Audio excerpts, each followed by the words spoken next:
Hello, everybody, and welcome to day 2 of the Creative Impact event. Now, despite what it says on the screen, my name isn't Chrissy Levett. I am Paul Barlow, one of the directors at Creative Conscience. And I just wanted to welcome everybody, and because this is all about changing the world. It's all about creating a vision for a fairer, healthier, and more sustainable world. That's what we're about. So just being in the room is and showing your support really helps that.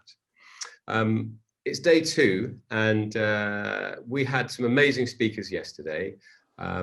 We started with Jonathan Porritt, who has just he's written an amazing book, which we will talk a little bit about later. Jonathan was his usual self, sort of inspiring change. He's been doing this for years, and he is full of fire and enthusiasm. He had a few ideas around, he was talking about the three M's, which was moving, motivate, and mobilize. It's all about, how do you create change? We've got to get together. We've got to do something. We've got to be a part of something and move together. We then had the amazing Nikki, who was from TriLife, and she was talking about the incredible work they do, making films, interactive films, with a younger audience in mind, trying to sort of show good behavior to younger audiences, and they've had an incredible impact with that sector. We then had what I call Solly Townsend, who is runs and was founded the Futura, which is an organisation that is really all about trying to get. They're an advertising agency, but they're an advertising agency with a difference. It's all about trying to do things the right way, and as a B-Corp, which we'll talk about a little bit later. Sort of B-Corp flag waver. Solly is really passionate about changing the world and making sure that advertising agencies, creatives like ourselves, are doing the right thing. And then finally we had Chris Rayban, who is an amazing fashion company, all about creating new fashion out of old stuff. The ultimate in kind of cool upcycling, if you like. So that was yesterday. And I think, the nice thing this year is we don't have to do any housekeeping, because we don't have to show where the fire exits are, because we're all online and on Zoom. So the agenda today starts off with the amazing Sir Tim Smit, who is our keynote speaker. And we then go on to total recovery. We've got a series of videos we're going to play you. I'm going to be talking with Vineeta about L&Co, about B-Corp, and then we have got a break and a Q&A later on. Then we've got the second session, so we've got a little bit of a break, and then we come back at just before 4, and we've got Graeme Robertson, who is going to talk about his award-winning photography, Project Miranda, etc. A really amazing group of people we've gathered today. So, breakout session. Nicole's going to be leading that at 5:30. So, without further ado, I'm going to introduce you to Tim, or rather, Tim can probably introduce himself. If any amongst you haven't heard of Tim, I'd be very surprised. Probably best known for his the Eden Project, but I think Tim is going to do a far better job of talking about what he's done and his sort of vision than I am. So, over to you, Tim, if the technology allows us. Hello, everybody. I hope you can hear me. My name's Tim Smit. I'm from the Eden Project and the Lost Gardens of Helligan. I'm going to rant for 20 minutes on why I'm excited about the future, and hopefully put some thoughts in mind for discussion. It is interesting that one of the least favorite words in the English language is change, and yet almost all creatives want to change the flipping world. The actual least favorite is discharge. That's what you're competing with. I think it's a terrible word. I work very closely with a guy called Bill McDonough that some of you may know. He wrote the famous book Cradle to Cradle, and he came to speak for us at the Royal Society last year. And he began the speech by saying, he said, people, if I was to tell you that your relationship with your wife or loved one was sustainable, tell me quite how excited are you? And that actually puts it in mind. We actually use our language appallingly. We talk about sustainability, yet most people are bored by sustainability. They don't know what it means. We use the word environmental every time like a form of, as if that's somehow going to be curative. Let me tell you something, some research just off the blocks. It came in yesterday from Avaz and YouGov jointly across Europe and the UK, a huge sample size, asking people how they feel about the future. Get this for a statistic. There was something like an 80% loathing of the word sustainability and the word environmental. But I wonder whether you can guess the word that almost everybody is pinning their hopes for the future on. Nature. Because nature as a word is perceived to be neutral, apolitical, something about our genesis, if that's the way to put it. And as a byproduct of that, let me tell you, I got involved some time ago with a fabulous woman called Mary Colwell, whose idea it was to get a GCSE in natural history put on the British curriculum. Nobody wanted to know. Nobody wanted to know. We finally got it into the Department of Education, who make the word conservative seem positively like hip hop. And these guys, basically, they were blocking it. The excuses were, why would you do natural history? What will geography teachers think? You'll be taking some of their territory. What will biology teachers think? So what will, it was all about the reasons not. Suddenly go into the pandemic, everybody is isolated at home. They watch the seasons for the first time in many people's lives unfold around them. They suddenly discover they need the natural world to be in it rather than it's hippie shit to be outside. No, it's actually a need. It is fundamental. And if any of you haven't read Darren McAnulty's amazing book of the year, which was The Diary of a Young Naturalist, that should teach you everything you know. At the age of 15, he wrote a blistering paragraph to start the book. I am autistic. I do not understand human beings. What they say and what they mean are always different. Their body language is also always different to what their voices are saying. The only way I can feel well again is to go into nature and watch nature perform truly every single time. That is how I reset. I think that is a heck of an introduction to why nature is important.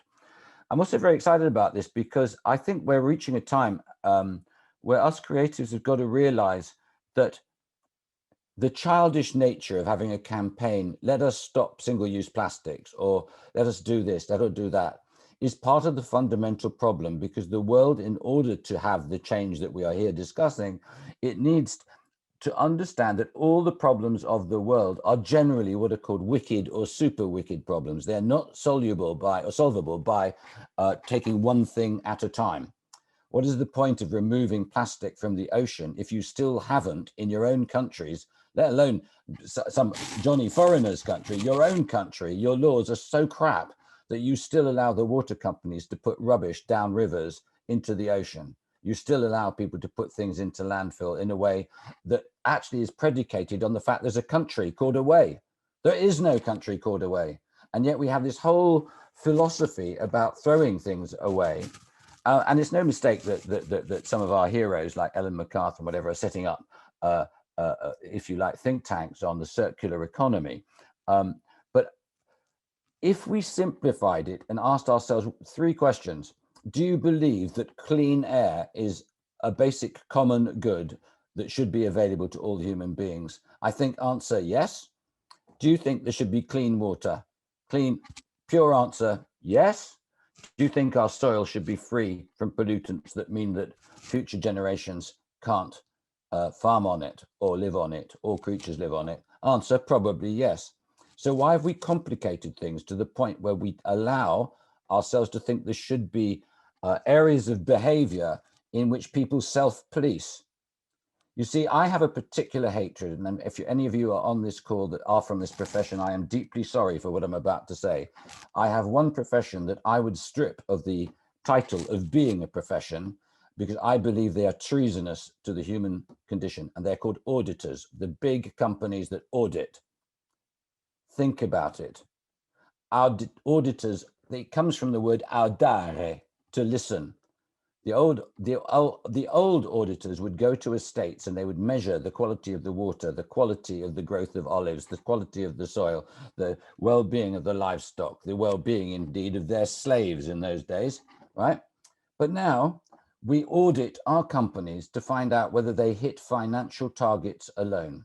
And yet we allow companies to be called limited liability companies. What that actually means is you create an entity which protects those that operate it from being prosecuted and takes no account of the common good, the common wealth. And I'm told all the time by people who think I'm a bit of a sort of headbanger, I'm told, oh, you can't do what you want to do, Tim. Well, I've talked to a lot of lawyers who agree with me that you can do what I want to do. And if we actually want to make a change, just one small change could change the planet beyond recognition. You know what it is? That every limited liability company in the world, in order to be audited, has got to have a golden share, and that golden share should belong to the nation. That means that when auditors go into a company, they have to measure the impact of the company on the common goods that we all own, which means that you pay through the nose if you have polluted the soil or you've poisoned the water and so on. It is unbelievably simple.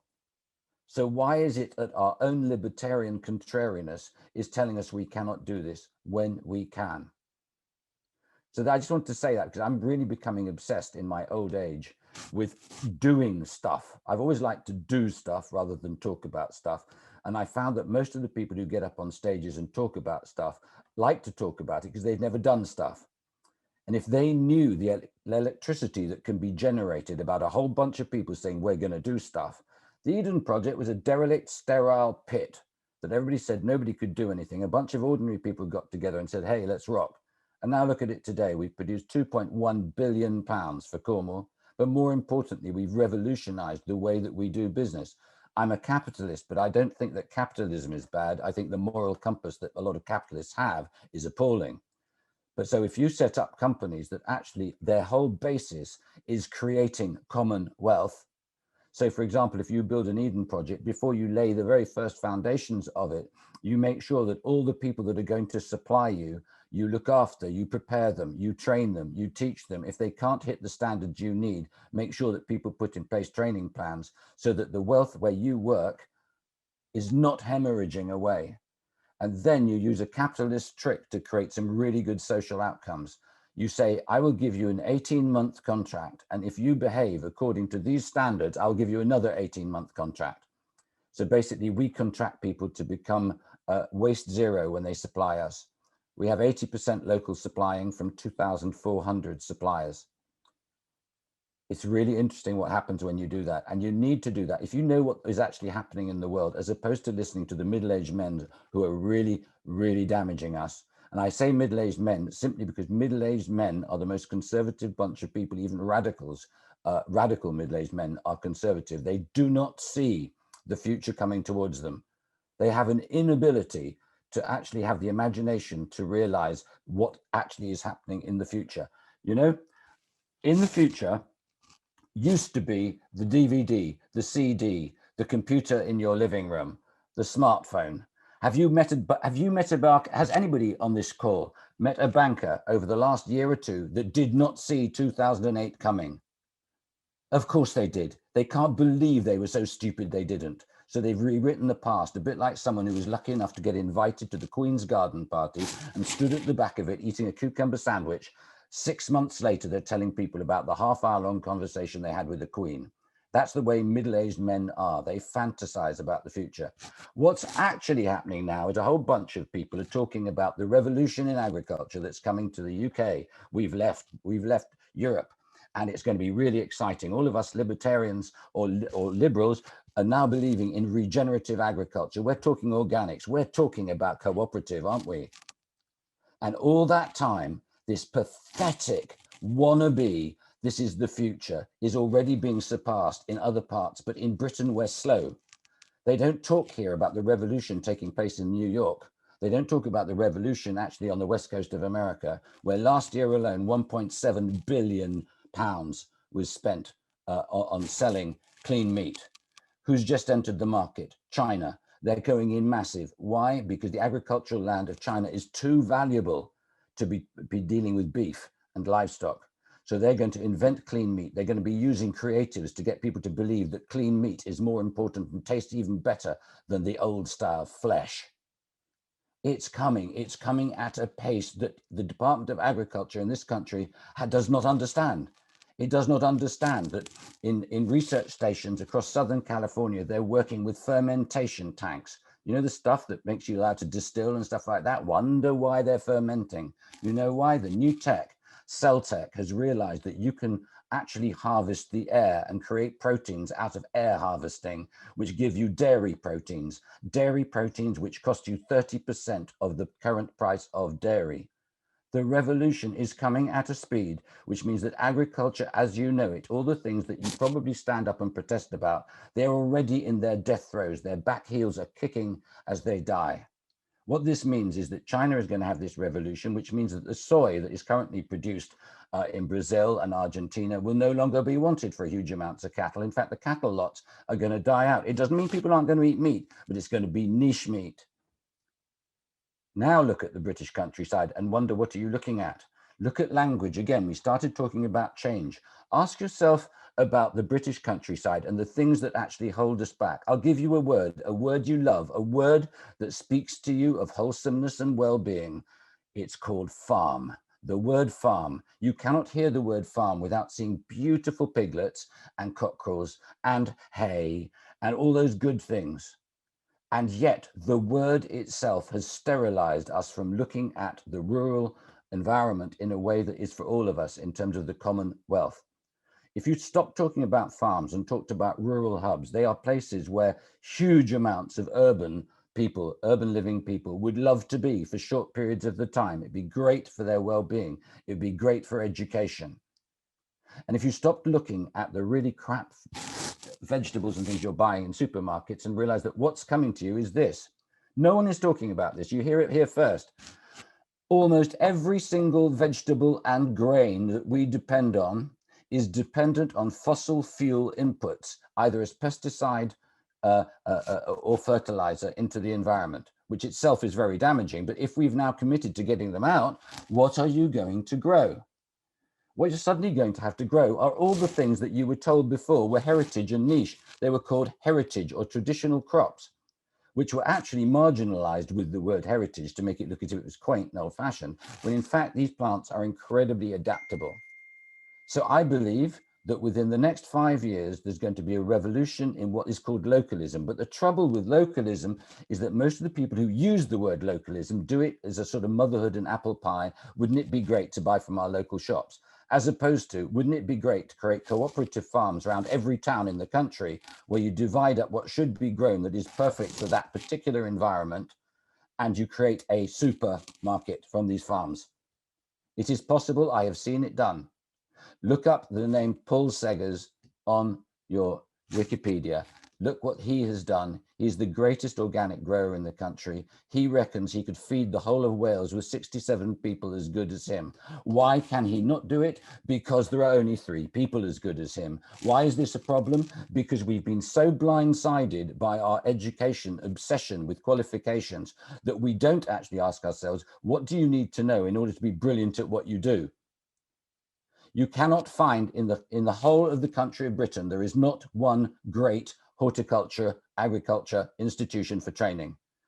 It is now perceived in our country that a science that is every bit as important a science as pharmacy or medicine or engineering, I'm talking horticulture here, is regarded in Britain as being what the 3rd thickest child of the 3rd thickest child does, or someone who's been hit on the head and has got a bit of a vocation. And the thing you can really look forward to, if world treats you well, is that you can pull your fetlock for some hedge fund owner or the National Trust, as opposed to you are looking at a revolution in feeding yourself that needs to take place. I'm talking about wicked problems. Do you know where most of the distribution centres are for food in the UK? I just happen to be choosing food because I've only got 20 minutes to talk to you. They are along the A1, M1 corridor. Why is that important? Because it means that everybody to the west of the A1, M1 corridor does not have a free access to the market, which means that we cannot encourage the growth of markets and crops that would actually sustain our country. Why are they where they are currently? It's because we import so much food from Holland or through the Hook of Holland. Yeah. So it comes through at Harwich, it comes in all those distribution points. Why do we do this? Because predominantly conservative politicians believe in a free market, and they have persuaded themselves that why would you be food independent on an island? I can't believe they say this, but why wouldn't you? Why would you be when you can import food so cheaply? I work in China. We have 2 big projects in China. The Chinese cannot understand the British. They think they are fundamentally stupid, but really rather quaint and great at humor. They say, we are now buying up large chunks of Africa to feed ourselves. What on earth makes you think that we will let you get cheap food from Africa? Think about it. You have a bunch of politicians who are basically unable to see the future. And we're thinking that this is a minor problem. It's not. We might starve. I was asked by ITV recently, they're 4 years on from or 5 years on from the Brexit vote. And I was a Remainer because I'm a Dutchman by birth. And they said, oh, how do you feel? And I said, I feel really pissed off. And you know why I'm pissed off? Because people like you are so stupid. You ask me questions how I'm feeling about Remain or Brexit. Do you not understand the one intelligent question? There was only one, 3 minutes. thank you, one intelligent question to ask. You know what that was? What would it have taken you as a Remainer to vote Brexit? That would have been a brilliant question, because I know the answer. I'd have said, if you had said to me, if we Brexit, I will create a brilliant education system. We will completely refocus where half our finances go. We will become food independent because we're an island, and we will become energy independent because we're an island. And if we did both of those things and had a great education system, you'd have done something utterly brilliant for your nation. But no one asked that question, did they? So we went into Yabu Sucksville. So I've told you about the revolution in agriculture that is coming our way. Why are we interested in agriculture? Because we're all talking, aren't we, about becoming net zero carbon. It's the buzzword for everybody who talks about climate. It may be interesting to you to know that the carbon content of the soil in 400 AD, when the Romans were here, was literally double what it is today. It means that radical transformation and enrichment of the soil, the increase of biodiversity and biomass growth, and increasing the vegetative materials you put into the soil can deal with something like 80% of the current fugitive carbon, which is what most of us talk about as our carbon problem. Carbon isn't a problem, you're made from carbon. The problem is fugitive carbon, which means that we're actually denuding the earth of the ability to suck it up. That's all. Therefore, if you go back to nature, I started by saying if we focused on clean air, clean soil, and clean water, if we focused on those 3 things and stopped muddying our minds with the detail of all of this and actually said it is treasonous for any business or individual to actually add to the pollution of those 3 things, we can simplify it. And that's why I wanted to speak to all of you today, because I think your creative art has got to be on simplify this message. Don't use the word sustainability, call about us being creaturely. I will end by saying, in this rather godless era, or we say it's godless, a more secular era, isn't it extraordinary that if you're as old as I, when it used to be in 1969, we are all stardust. We were all hippie, man. Everything was alternative. Isn't it astonishing that over the last 10 years, the understanding of the bacterial context of the human body, that we have trillions of bacteria that make us who we are. And over the last 18 months, research coming out of America and Holland is demonstrating something utterly astonishing, which is that mycorrhiza, the fungi system that make up the wood wide web, the fungal system that supports all plants, hence all life on Earth, is just like what is inside your body. Do you not realize how exciting it is to be you right now? You're living at a time when old religions are about to be completely supplanted by the realization that we are all one life force and we have a duty to protect it, because to harm anything outside harms us ourselves. Damn you, you're so young. I am so jealous of the excitement that face you. That's it. Brilliant. Thank you so much. Amazing. Absolutely amazing. We love you, not in a creepy way, but you always inspire us and our audiences, the amount of times that we've seen you. Thank you so much. My pleasure. If you can hang around to the end, it would be great to get some Q&A. I'm going to leave that with you. Don't worry. If you can't, then please let us know. I'm just going to, before we jump onto the next little presentation, is just an announcement to some of our speakers, is that if you're okay to stay in the attendee mode until it's your time to speak, then we'll bring you into the room. That would be super amazing, because it just looks a bit smarter because we're recording this session. So I'm going to continue to share the screen now.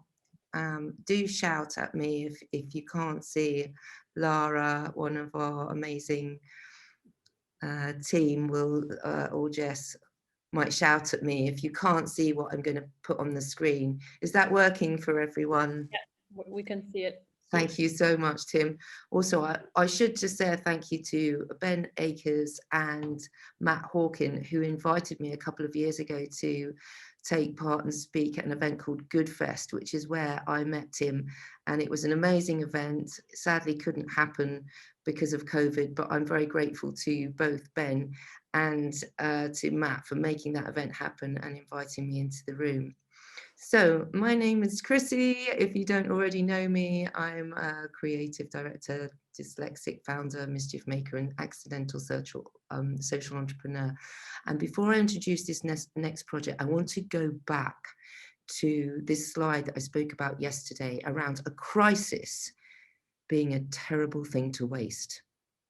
That's a quote by an economist called Paul Raymer. And I wanted to just go back to this point because of this next project, because we have to think differently right now. And we need to ask ourselves, what is the opportunity? Look, I would stress deeply to look at Paul Hawkins' work, Project Drawdown. He was a climate scientist back in the 70s. And he said, if we believe that we are screwed, it stops our imagination, innovation, and creativity.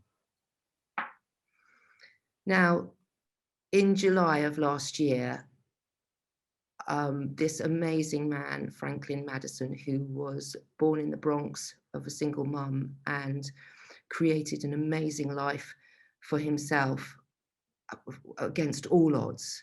He was an African American and he was a mentor of mine, a brilliant human being.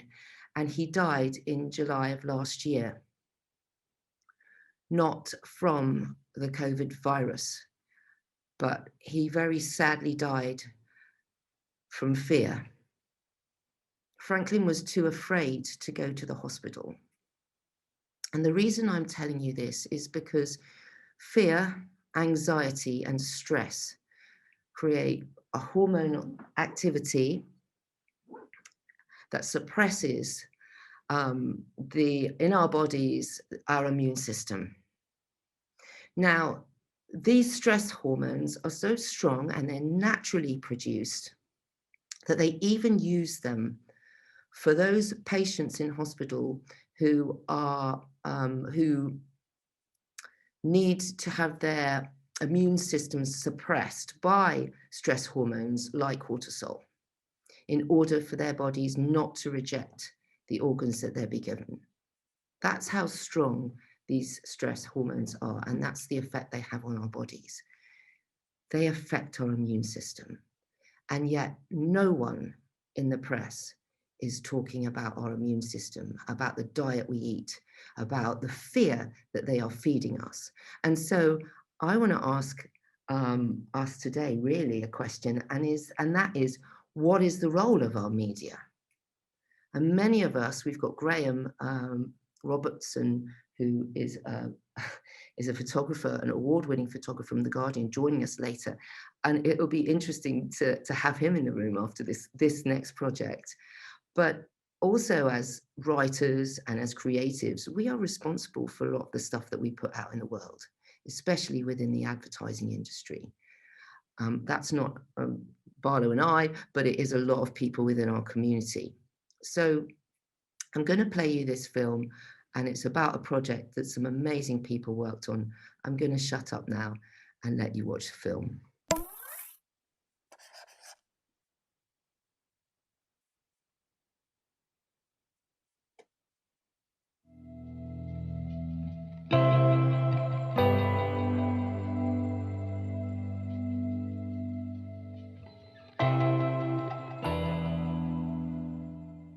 Hello, everyone.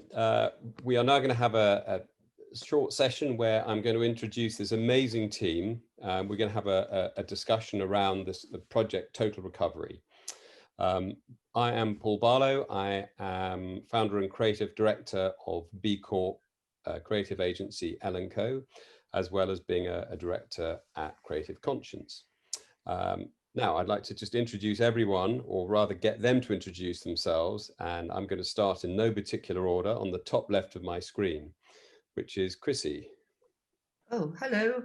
I'm Chrissy Levett, and I'm a designer, a creative director, and founder of Creative Conscience.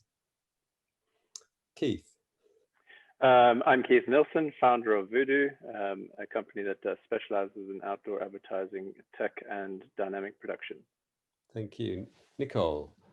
Hi, I'm Nicole Yershon. My passion is change, creativity, education, and technology, and I'm the founder and CEO of the NY Collective, NY being me, not New York.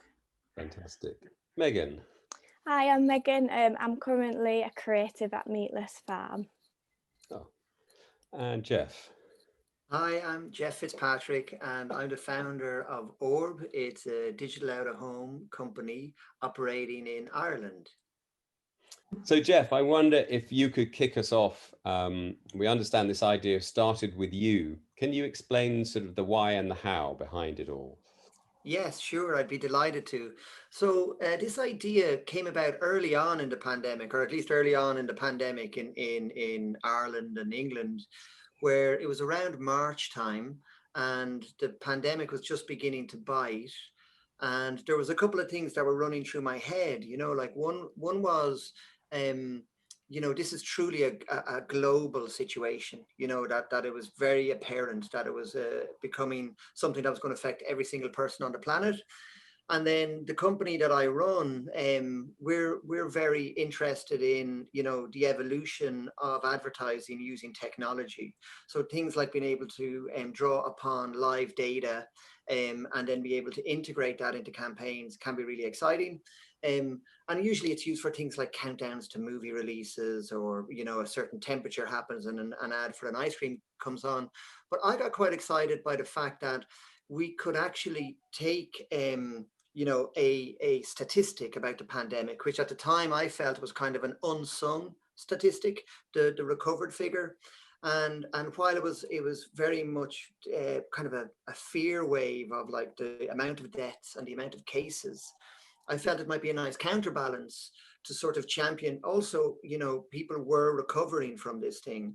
And that was kind of omitted from the narrative. So I felt like I wanted to give space to that. It was really as simple as that. So we did a little simple trial here in Ireland, and that was the seeds of the idea essentially, you know. And that, so then Keith, how did you become involved? I got involved when Geoff contacted me and showed me the idea and sort of threw open the question, what could we do with this? Now, we're lucky enough to work with clients all over the world. And the minute I saw the idea, I completely agree with Geoff. You know, it needed to go beyond Ireland, it needed to go beyond Europe, it needed to go as wide as it could. And so I saw immediately the opportunity to leverage the experience that we have, the work that we do, plus all the international relationships that we have, and really get the campaign out there, you know, beyond Ireland, basically. Take Geoff's idea and just expand it. Great. And then sort of passing the baton, I guess, on to Nicole. Well, if I give a little bit of context, so going back to 2000, when I founded Ogilvy's Innovation Lab, Keith and I had these types of opportunities that would happen often, and we'd meet up for some alchemy, and something would always come out of our conversations. Usually a creative would say to me, I've got a weird idea.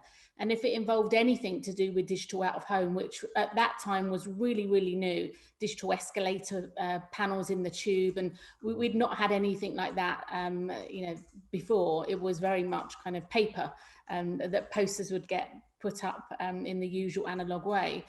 And so if any of those ideas were digital and they were out of home, then Keith was always my go-to person, and that's how you get kind of stuff done.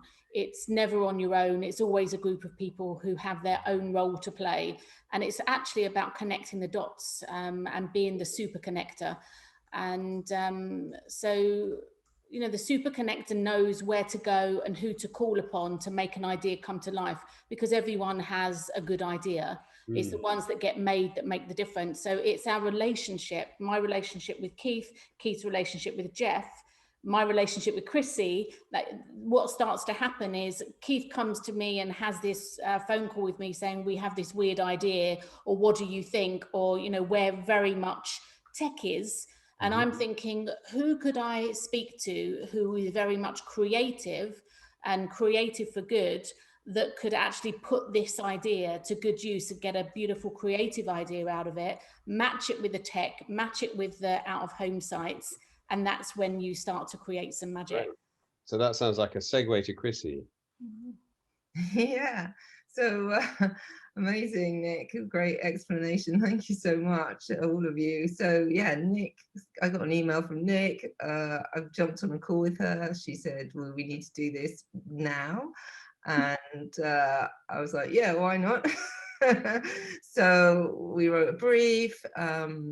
We, you know, put that into some sort of marketing tools like MailChimp, and we basically chucked it out through the Creative Conscience channels to everyone we knew.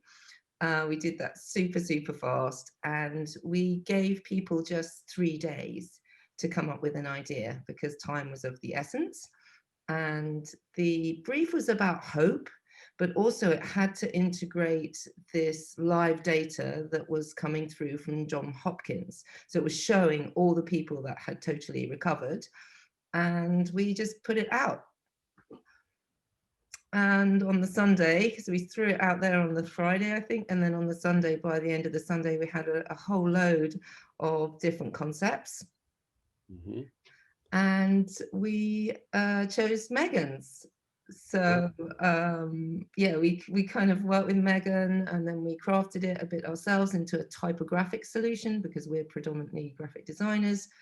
And then chucked it back to Nicole, who chucked it back to Keith and all Geoff. of it was being done virtually because we were all on lockdown. So so Keith and Geoff and Chrissy and Megan, they've never met each other. So today. Yeah. So tell us, Megan, how did you get involved? How did you come across this brief? So it was my university teacher that sent me the email out, and I thought, it is like sadly a brief that you can relate to. So I thought this brief is like doing some positivity, and I should try and enter and see. Like, I never knew that I'd win it. So I thought I'll enter it, do some good and see. So my idea was like kind of scrolling through social media. I found like so many negative like words and negative news that made like people just feel anxious and scared, and it wasn't really focused on the positive side. So then I thought, by looking at these like words that like stand out, like death, fear and tragedy, that we could make something positive using them words. So by using them words, it spell out defeated. So like with the recovery rates, you've defeated death, you've defeated tragedy, and you've defeated fear. It's a really interesting idea, because you start seeing now that the positive figure we're starting to see, which are people who have been vaccinated. So in a way, this was really ahead of its time. Yeah. So, Chrissy, tell us a little bit about the selection process and how many of these young designers entered the competition, as it were. Oh, I don't know. It's a good number, dozens. But we chose Megan's actually because it was the simplest in terms of the message, and it worked really well with the digital, and also it was clever. So we're all about clever ideas that last. If it had been very of the moment, like some of the ideas, it wouldn't be relevant even today. Yeah. So yeah, it's just been amazing. So then once once we have Megan's idea, then let's sort of reverse back through the process. What happened at that point? How did we get that idea back out to Keith? So Megan's idea was actually about a flashing advert, which we can't do, obviously, because people might have an epileptic fit or something like that. So we just had to craft the idea into a piece of typography that worked, right, Megan? Yeah. Yeah, great. And then we just sent those files back to Nicole and Keith and Geoff, and they, I don't know, guys, you tell us how you worked your magic. Yes. So what had happened is Geoff and his team had done some of the initial difficult technical integration, basically taking the data and making sure that it was robust and the figures counted up in the way that they're meant to. All we really did was take Geoff's idea, combined it with Megan's artistic interpretation, and then what we did was approach a company called Broadsign, and the reason we approached Broadsign to also get involved a little was because their platform is the platform of choice for network-based outdoor operations. And so we knew by chatting to them, we could access a lot of screens very quickly. And basically our job at that point was simply making sure that Geoff's initial work was then reinterpreted, and then to support all the media owners who got in contact with us to make sure that they could run the campaign on their screens in the way that we had all imagined. So it's now late January. How long has the campaign been out for, and can you tell us some of the stats around the numbers of countries and places where this has actually been on display? And this is where it's been, it defies all of our kind of wants and needs, and every time there's another country, we are just over the moon, aren't we? It's exciting. Over to you, Keith. So yeah, the last so currently I don't believe it's live anywhere anymore. It's still available for countries or media owners to pick up around the world. But at the last tally, we had been live across 14 countries, ranging from India, Zimbabwe, Zambia, South Africa, the US, and everywhere in between, really. So that must mean an audience of potentially of millions who have seen this campaign. Absolutely millions, and thousands of screens, absolutely thousands of screens, and all from Geoff's small idea in Ireland. Yeah, it's wonderful to think how far like a snowball can roll when the right people get behind it, and yeah, for me, I really enjoyed the collaborative aspect of it, because I'm a small company, kind of in a small region actually, so in order to kind of get that reach, I really needed to partner with somebody like Keith, and thanks Keith for liking the idea. I also feel now looking on, like we started this in March, and I just had a snapshot back at the statistics back in March in terms of the actual figures. And it's a little bit daunting, to be honest, because, we didn't want to diminish in any way the terrible, the tragedy and the real hardship that, there's been many, many deaths since March, and probably way more than any of us anticipated, And back then globally, there was only 500,000 cases, today there's 98 million cases. Back then there was only 18,000 deaths, would you believe, when we started this. Today there's over 2 million, So that sounds really kind of like ominous and awful, and it is.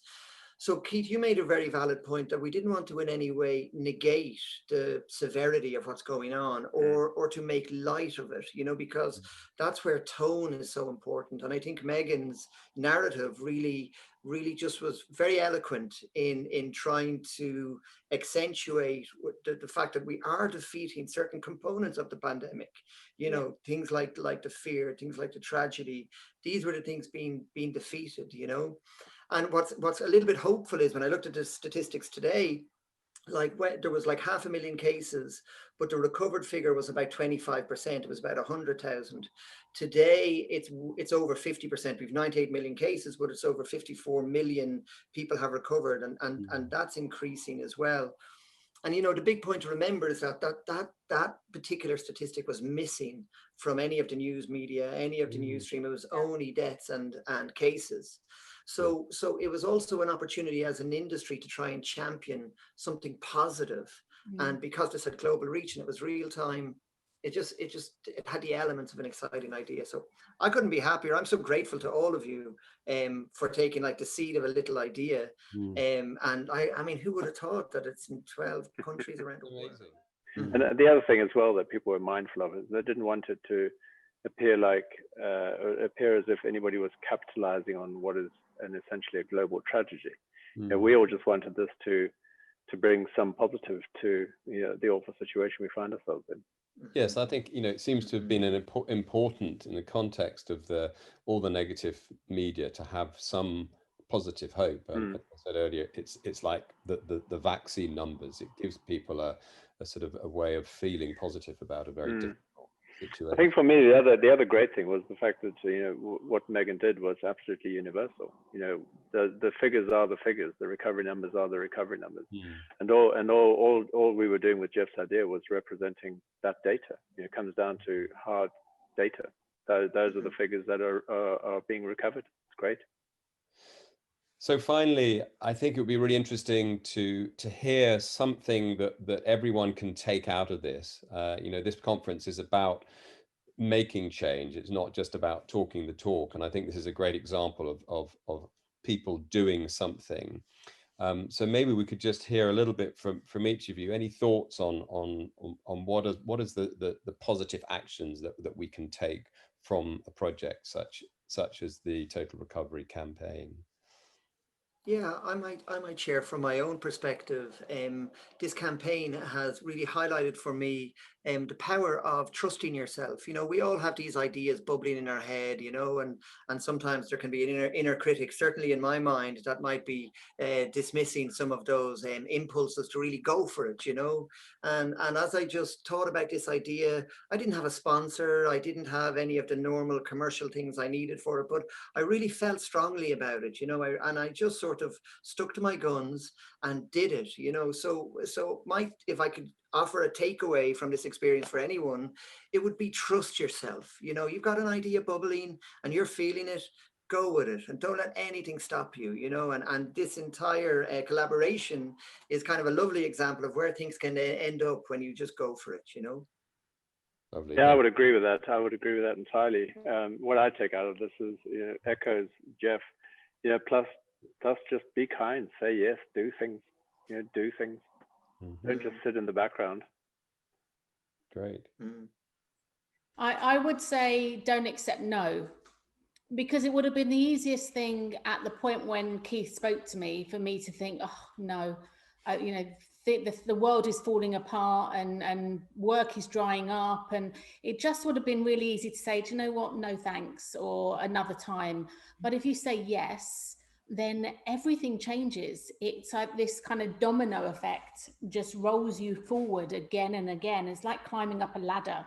And there's a few little snakes that you'll go down, but if you're all in it together, aiming for one end goal, then just throw yourself in it 100% and don't accept the word no. I'd agree. Yeah, amazing. So we can't change the world unless we're willing to take action. And some people might think that they can't do anything because they're stuck in their back bedroom or whatever's going on for them. But you can, you absolutely can. And this is a brilliant example of being able to change the world in a positive way, sitting behind our computers wherever we might be in the world. Absolutely. Megan, have you got any thoughts? Mine would be the same, to be fair. Just kind of get out of your comfort zone, do something positive, and never take no as an answer, and believe in yourself to do more, because you can. And I don't know about you, Megan, but for me, when it was in Times Square and 10 points in New York, that just blew my mind. Yes, I was so proud. I was like, I can't believe this. And thank you, everyone, as well. It's great. It's been a pleasure. Thank you. It's been a pleasure. Yeah, thank you.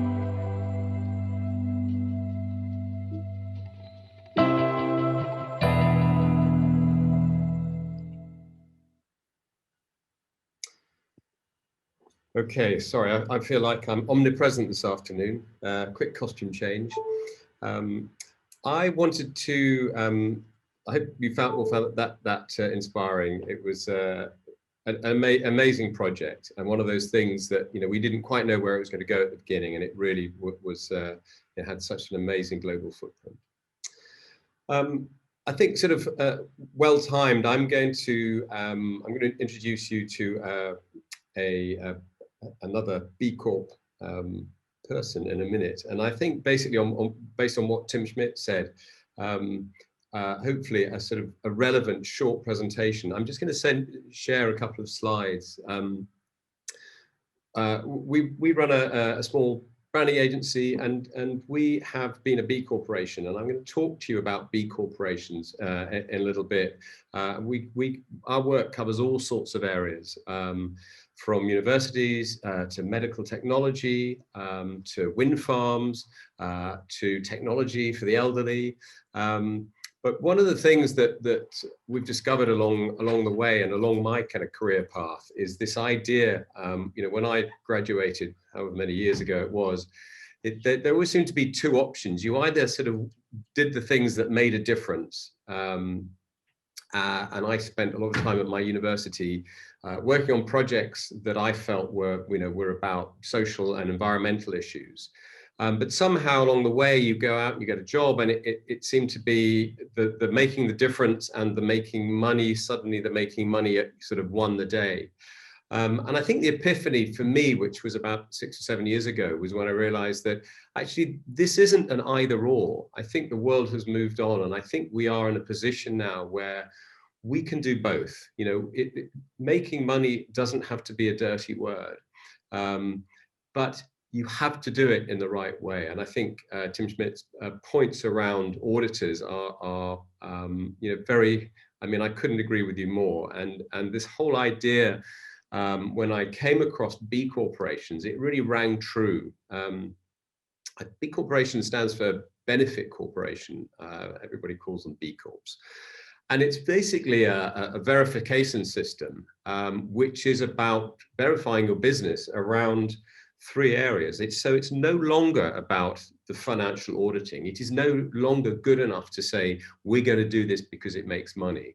It is about balancing those things. You've got to make money. You're a business. You have to stay afloat.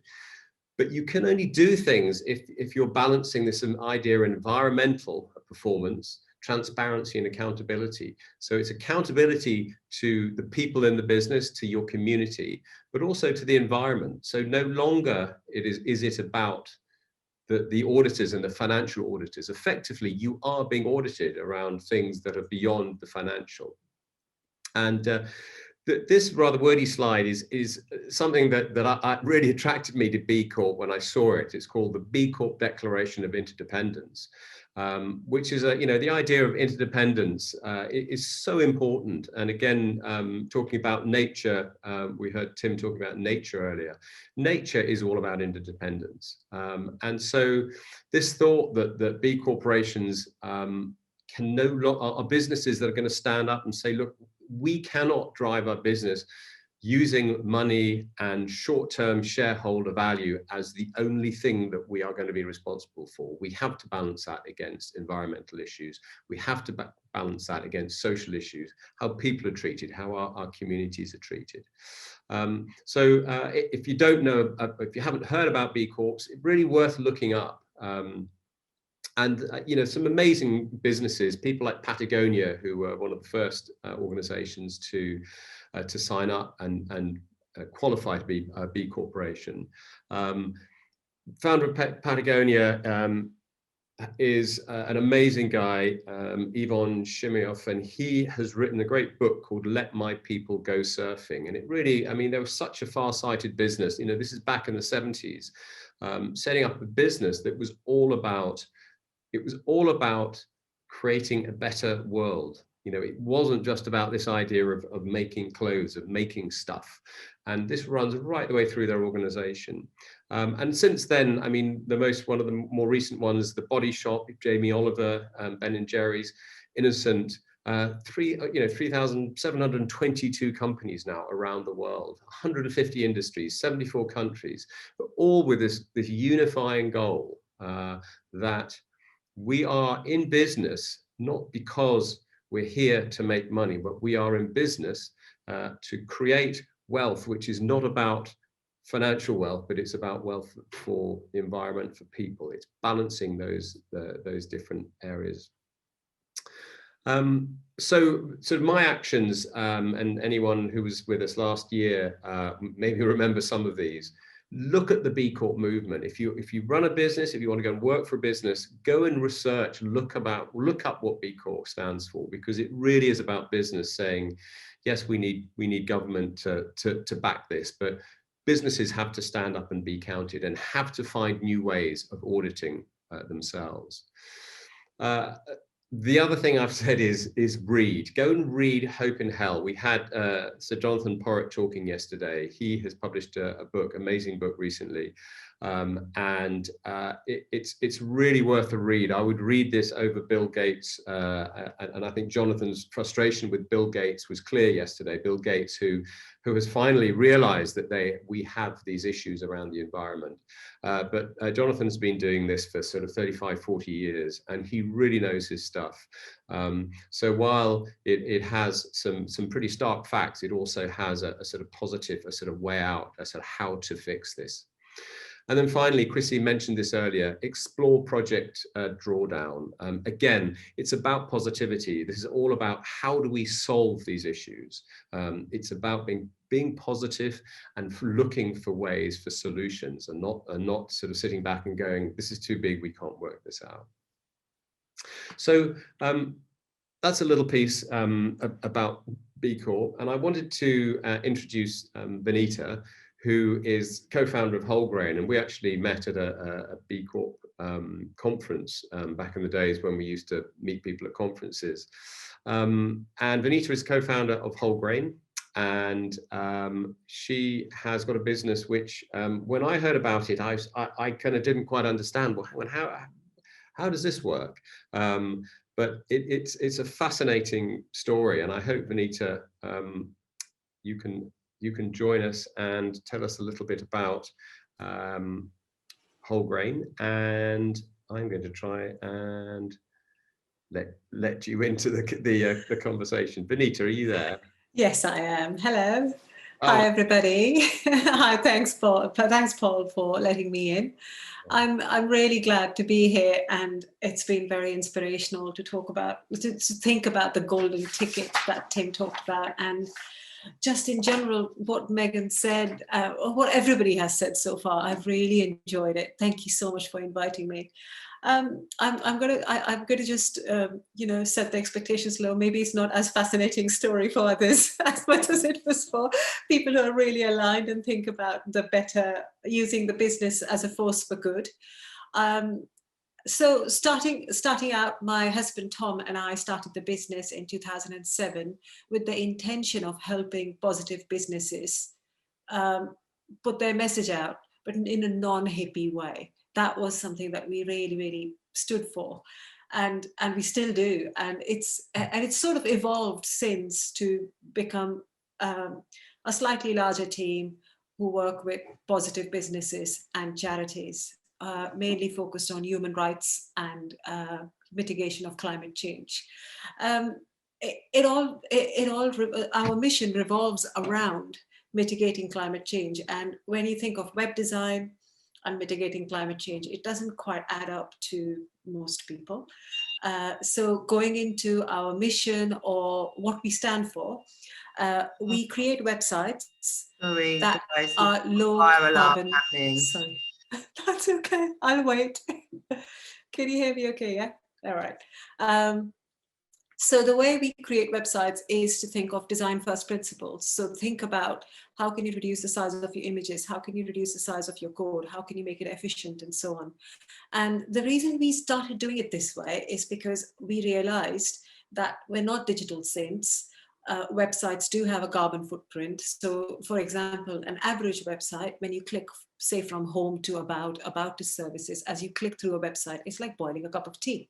And if you think about the number of clicks you make when you're on a website and you are boiling a cup of tea every time, you would think it was pretty frivolous.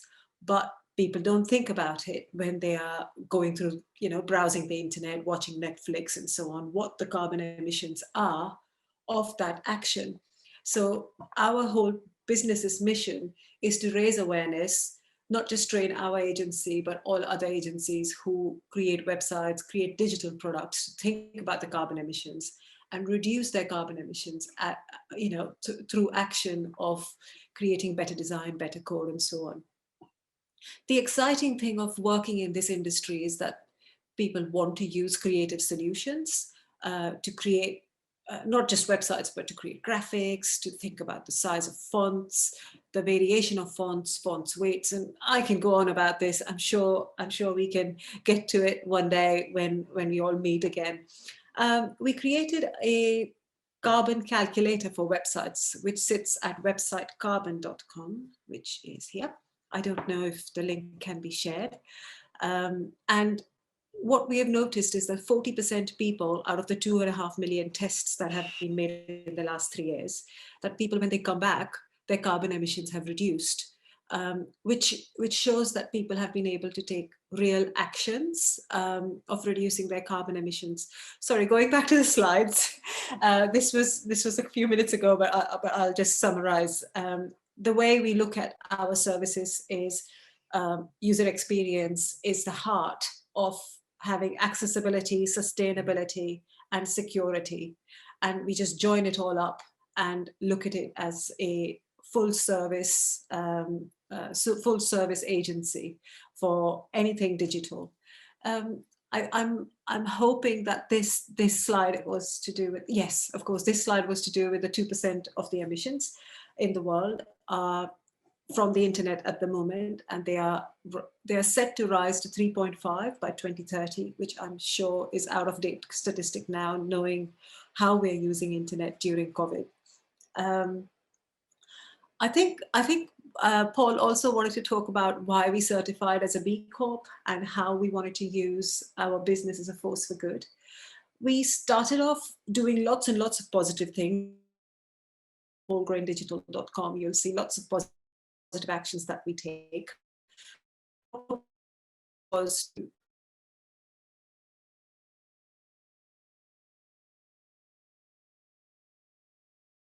as an opportunity for us to learn from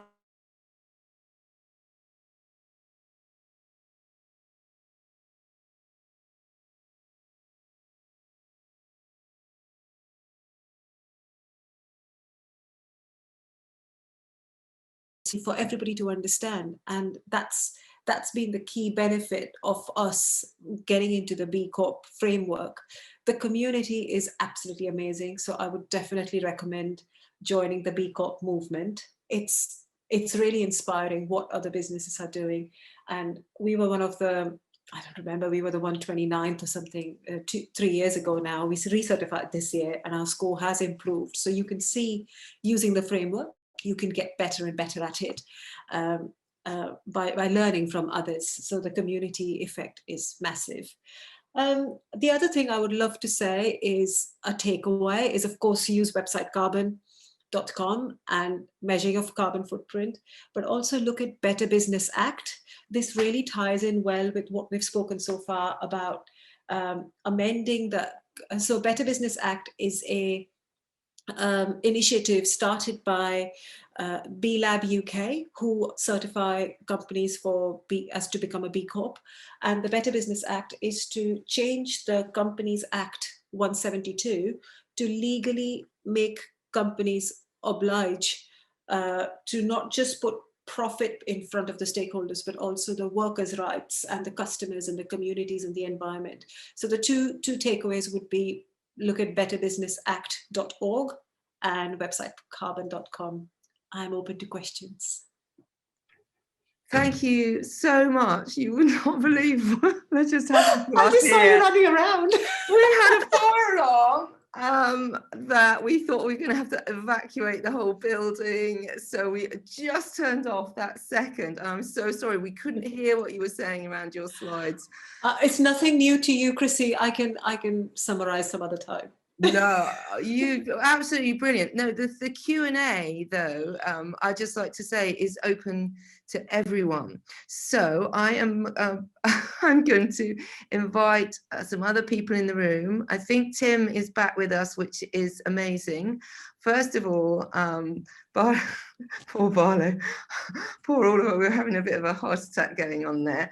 I'm just going to invite, if it's okay for Jess or Lara, to also bring Keith and Nicole into the room, because there might be some questions about total recovery. So thank you for your patience with us. Oh, the joys of doing conferences online. Could you see us running around? Was it really? Yes. Oh, you could. Okay. How embarrassing. Yeah, well, we're back in the room. And, thank you so much for your patience. And then Nick and Keith, you should be able to, and Barlow, you should be able to put your cameras on as well. Our lovely audience can see your faces. It said it won't allow me to. Okay, give us a second. Just give us a second. So I don't know if we've got any questions coming in from the floor. You should be able to now. I don't know if Keith is still with us. Am I allowed to ask a question? Yes, you go ahead. Well, we've Tim, I was sort of obviously really interested in your view on auditors. I don't know if we have got any auditors, but from what you know of the B Corporation, do you think that goes part of the way, at least, to addressing that issue where businesses are no longer audited or purely around their finances, but around this idea of a sort of triple bottom line, which involves people, planet, and profit? Gosh, it's really hard to say things which are a little bit acid. I love the B-Corp thing. John Elkington is a good mate, and Eden will become a B-Corp. Your question, though, is rooted in the notion of voluntary behaviors and motherhood and apple pie. I actually think the state of the world is such that we've got to be more muscular with our self-governance. That is all. I think B-Corps are a great direction of travel. It's just that as I've got older, I've got angrier and angrier at the notion of people thinking it's a good idea to do less bad. And one of the things I was really struck by was Bill McDonough just saying, you know, what is this doing less bad? It just means you get to awful slower, as opposed to starting from the principle of doing good. And it's interesting. I mean, we've had a radical transformation at Eden. I woke up in a kind of a lather in last March, thinking, God, how terrible it is to be smug that you've done well. You run a visitor destination and science place that everybody says is education by visionaries, and you've got 1.1 million visitors a year. You should be so happy. And I suddenly thought, my God, you know what that tells you? It tells you how crap everybody else is, not how good you are. You actually, because you so badly want to be that person that is praised, you then look at what the truth is of how good you are, and you realize that what you set as the benchmark of good is actually mediocre. It's just that everybody else is way below that. So I've thrown my toys out the pram, and it's been really exciting because all my colleagues have agreed Eden's got to go radical. We're going to do all our sewage and water systems are going to be integrated. We're going to grow 200 tons of fish and prawn. We're going to grow 40% of the vegetables, saladings, herbs and spices we need for ourselves, analyzing the buggery out of our land to re-enrich it. And we've just started drilling our deep geothermal plant, which is going down to 5 kilometers, which will give us all the hot water we can ever shake a stick at. And hopefully if it comes up at 180 to 240 degrees C, it will give us enough to power turbines. And we're also putting solar all over our car park. So my ambition is that every single visitor, if every single visitor to Eden came from Venus, they would be carbon positive. I know that sounds a bit glib, but I'm actually really interested that the moment you go extreme again as an ambition, everybody gets excited. And then you realize that actually no one really sets ambitions that are particularly that hairy. Have you noticed how people who say, I'm going to have a really hairy goal, you suddenly realize, oh, really? That's pretty mediocre. And you know, it's great. You got to get old. None of you have to go through this. I'm just an old fart. You know, I fear death, fear getting struck by lightning. You guys have got years to run. If I can say something, partly because yesterday I kind of sort of half lost it during a session when I spoke about Nicole from Nikki from TriLife ringing me and saying that they thought that they had the funding for TriLife to do an episode on sustainability for young people. And the reason that I nearly lost it sort of emotionally was because I knew that they had access to millions and millions of young people. And I knew that the power of what they could do was amazing. But in terms of, you know, that goal setting, it's not until we can get to millions and billions of people can we possibly you know, change things that we need to. And I agree with you completely. We have this bonkers vision, and when I say it out loud, people look at me as though I'm mad. I say we want to build, you know, I know you're not going to like the word sustainability, but social and environmental impact into every education system, into every business, into every organization across the world at every level, against all the disciplines. And people just look at you like you're completely nuts. But unless you think like that, you're never even going to try, are you? I don't know. I'm with you as well. I'm with you, Tim. I think we have to be the crazier, the better. No, I'll join your party. Well, I'm not going to have a political party, but I might have a rave in a field if that's allowed. That kind of party I'm up for. I'll join you at that one, Chrissy. Yes. Count me in. I guess lots of field loving party people, not necessarily political parties. Sorry, I hijacked that a bit because I sometimes feel like personally, like it's like shouting into the void. You know, we've been doing this only for 10 years and still the world is just not running fast enough towards what we need to do. So yeah, keep it up, Tim. Absolutely amazing. Really, really amazing. We're so grateful to have you here. Does anyone else have any questions? Because I hijacked that. Sorry, I'll shut up now. I think it's quite, it's good for Tim because Tim is at the top of the tree. And if he says this goes and this happens, then it will happen. I think there's a lot of mediocrity out there where the top of the tree don't deserve to be at the top of the tree because they've rewarded mediocrity because they can run a spreadsheet or get money in. And I think once those kind of leaders start to take over and there's more humility with an iron will, I think we'll start to see more change in those spaces. I think you're right. I think the greatest issue. Yay, he agrees. No, I agree with you. And I think one of the greatest problems, and I think it actually happens to men more than women, is that the blandishments of being sucked into the establishment make you more and more conservative. And it either makes you more conservative or those you socialize with treat you as their pet radical. And for a moment, you think that you're being listened to, but actually you're not. They're actually trying to show that they're open-minded, which is actually a way of making you other. I think that there is something else too about the establishment, which is if you look at a field which actually scares me a lot, science, right? Science should be ultimately inquisitive into everything, but an establishment then generates thought, which is what it is acceptable to study, which means actually science, it actually is about the study of everything. And so it's actually, I'll give you a good example. There's an amazing astrophysicist from Harvard who's just released a book called The Extraterrestrial, and he's called Avi Loeb. Loeb. And he gave a great speech the other day about the craven nature of scientists who are looking for the grants from the big organizations who will deem you to be weird if you look at things that aren't what everybody else thinks you should be looking for.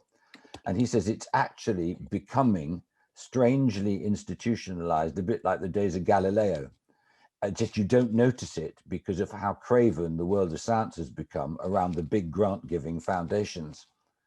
A really nasty question to ask of lots of big foundations is, tell us the huge advances you have made to the improvement of humankind over the last 50 years.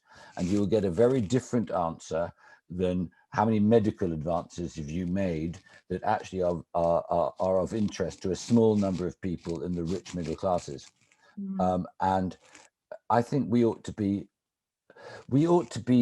careful, though, that our words of articulated criticism don't become a discouragement. Yeah. And that what we somehow find, and that's where creatives are so important, is how do you find the words which emphasize a positive so that people then have the language to justify why they might start looking in other areas? Yeah. But I think a lot of the time they say they want it, and I put this up. So when, you know, when I'm your resident alchemist, if you like, and maverick, and within a large organization, and I was the one who was the naughty one. And when I left there, when they closed my lab down, and I went for interviews, and they all said, we really need you. We need a head of innovation. You know, can't wait for you to join us. And when I spoke about what they really needed to do to change, they said, oh no, we don't want to do that.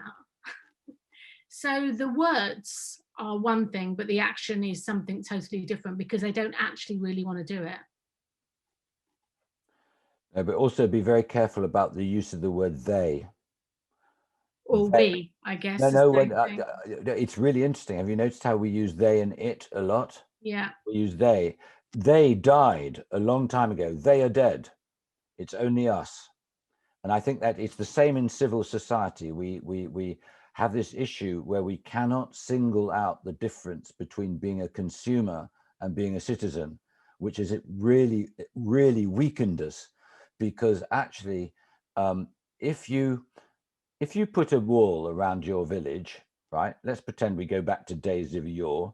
You'd work out in that village, how many people do we need to be on the ramparts of that wall to stop us getting attacked by wolves? How many people do we need to go and pick up the turds from outside everybody's house? How many, you know, you'd add it all up and it would cost X, and you'd repay that with service or whatever. We've now created a bizarre thing, which we call democracy, but which we've perverted, where we're quite able to live in our village and say they should do something about it.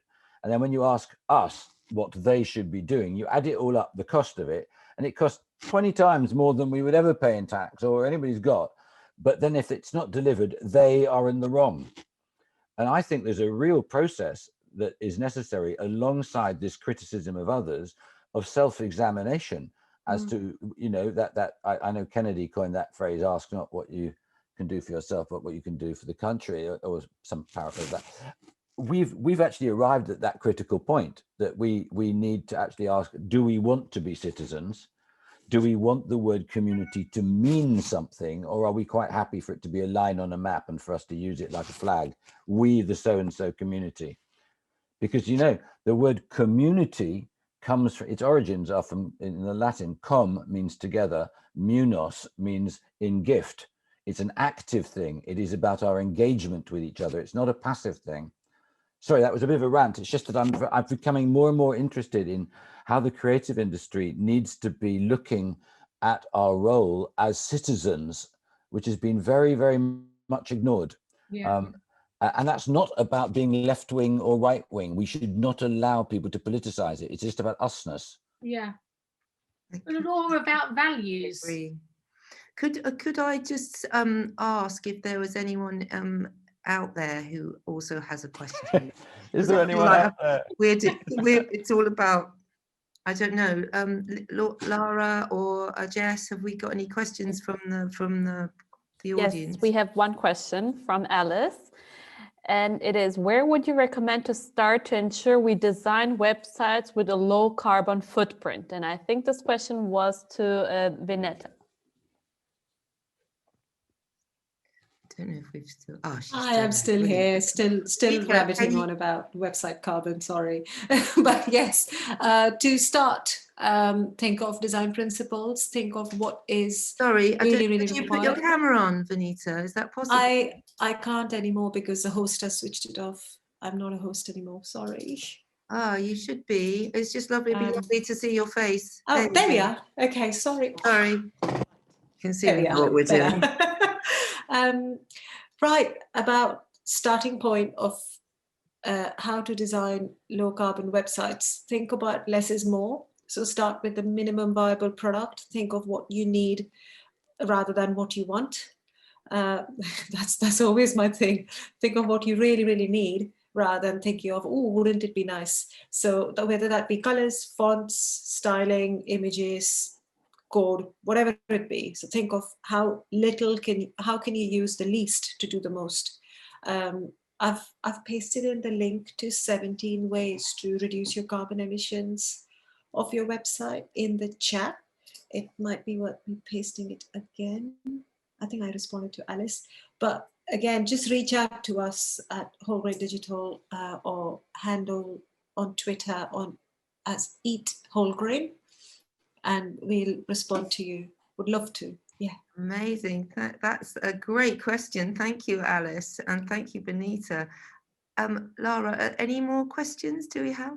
No, currently no more questions. No, I've got a thought on Alice's point as well. There's an amazing book I read recently called Ruined by Design by a guy called, I want to say Mike Montero. I think he's got a new book out as well. It's all about the ethics of UX and UI design. I don't know if you're familiar with that book, Vineeta, but it's amazing.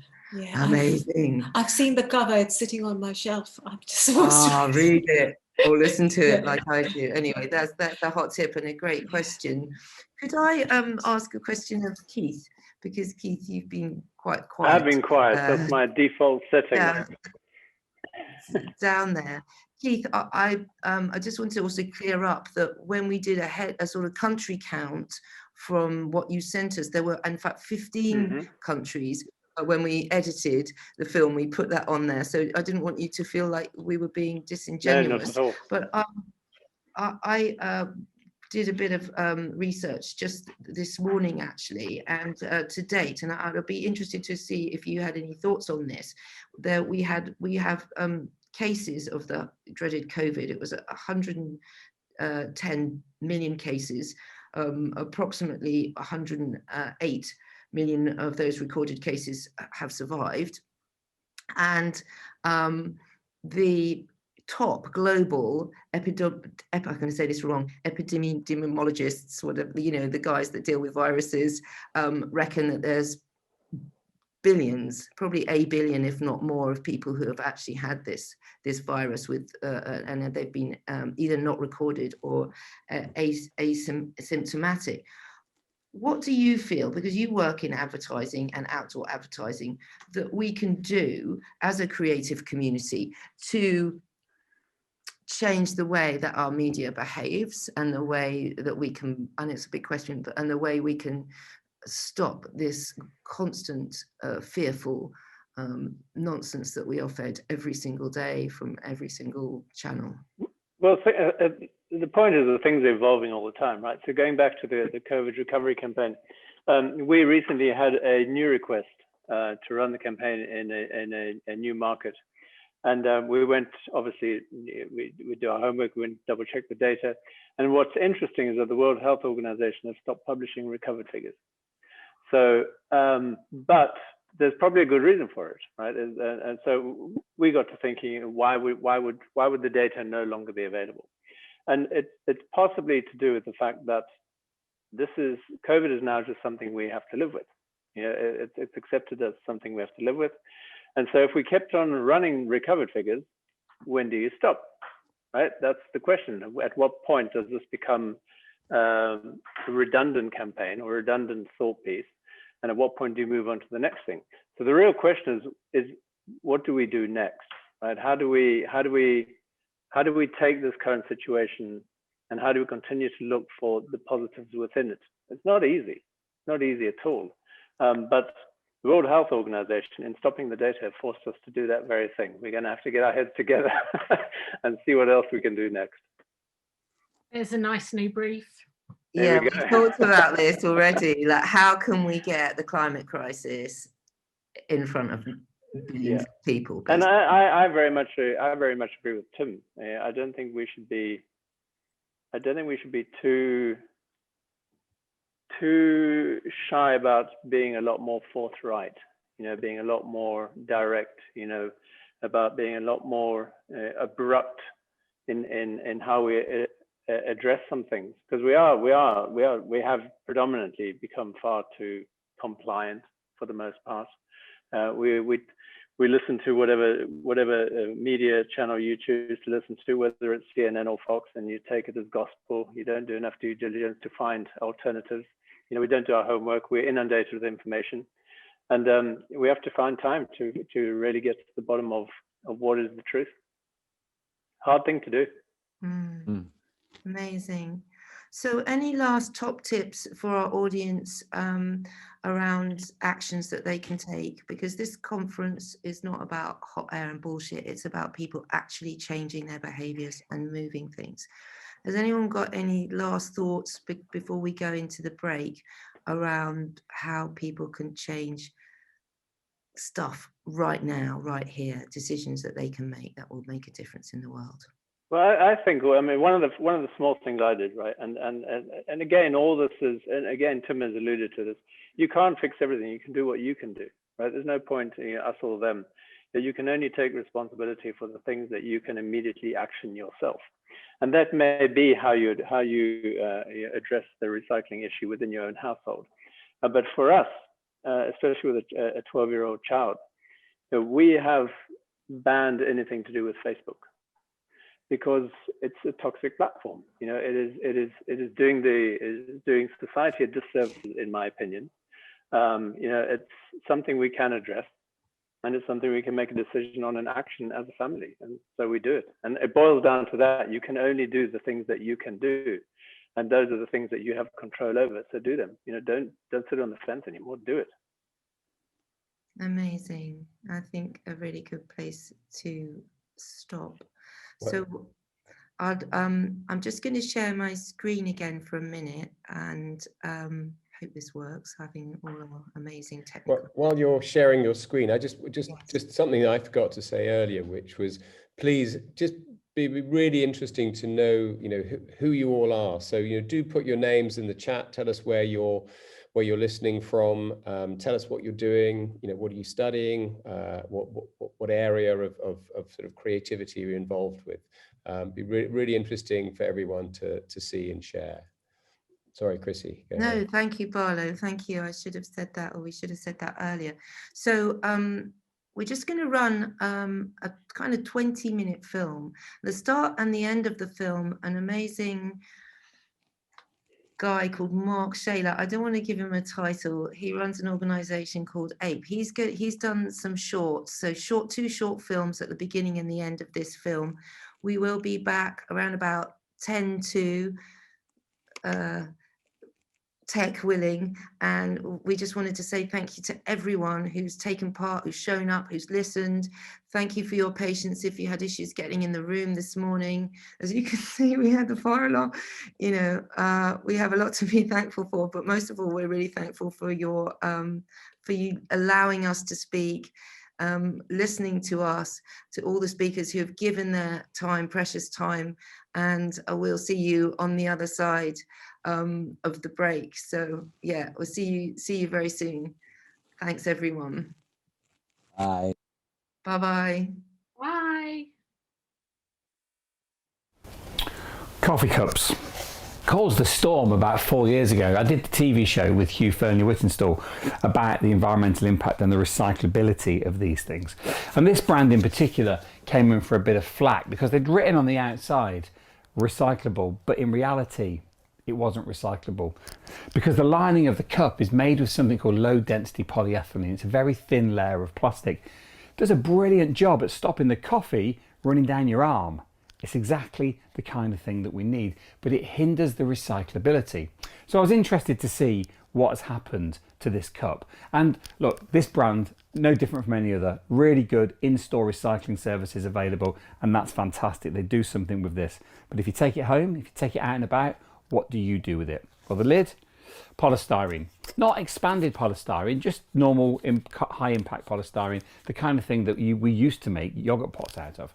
That's exactly as it was. It's not recycled at home in most places, but you can find places to recycle that if you hunt hard enough.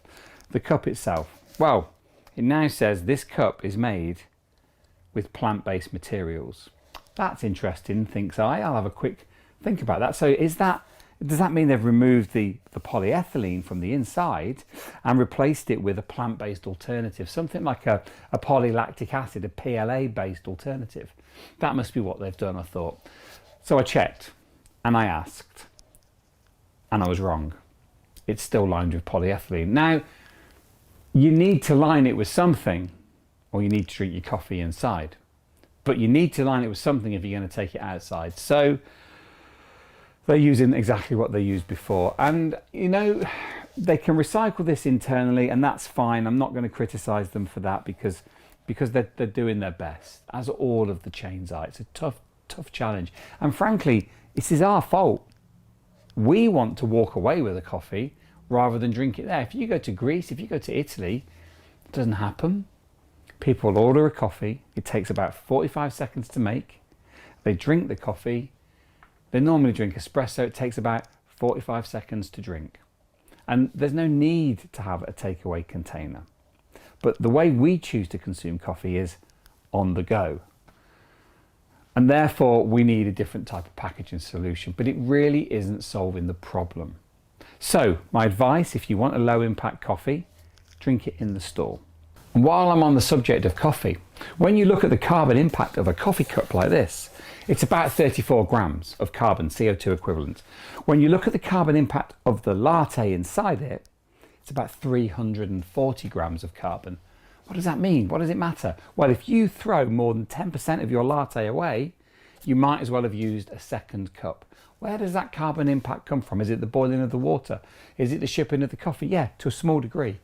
The majority comes from the milk that's used to make the latte. If you want a green coffee, drink it in store in a mug or in a small cup and have it without milk, any milk. That's the answer. That's the future. So don't ever underestimate the power of and. What do I mean, the power of and? Look, when you're coming up with new ideas, when you're coming up with new ways of thinking, new products to make, it's really easy to look at something and go, yes, but we've done that before. Yes, but that'll never work. Yes, but nobody will buy it. Yes, but stops things. It brings them down. The key phrase to use is and. Yes, and. Yes, and imagine how that could be. Yes, and that builds on what I'm thinking about.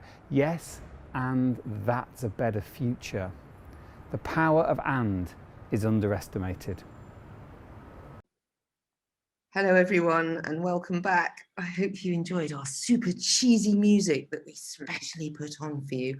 I'm going to stop sharing my screen now and welcome, or if it works, say stop sharing my screen. Yes, it works. Stop sharing that and we'll get back in the room. And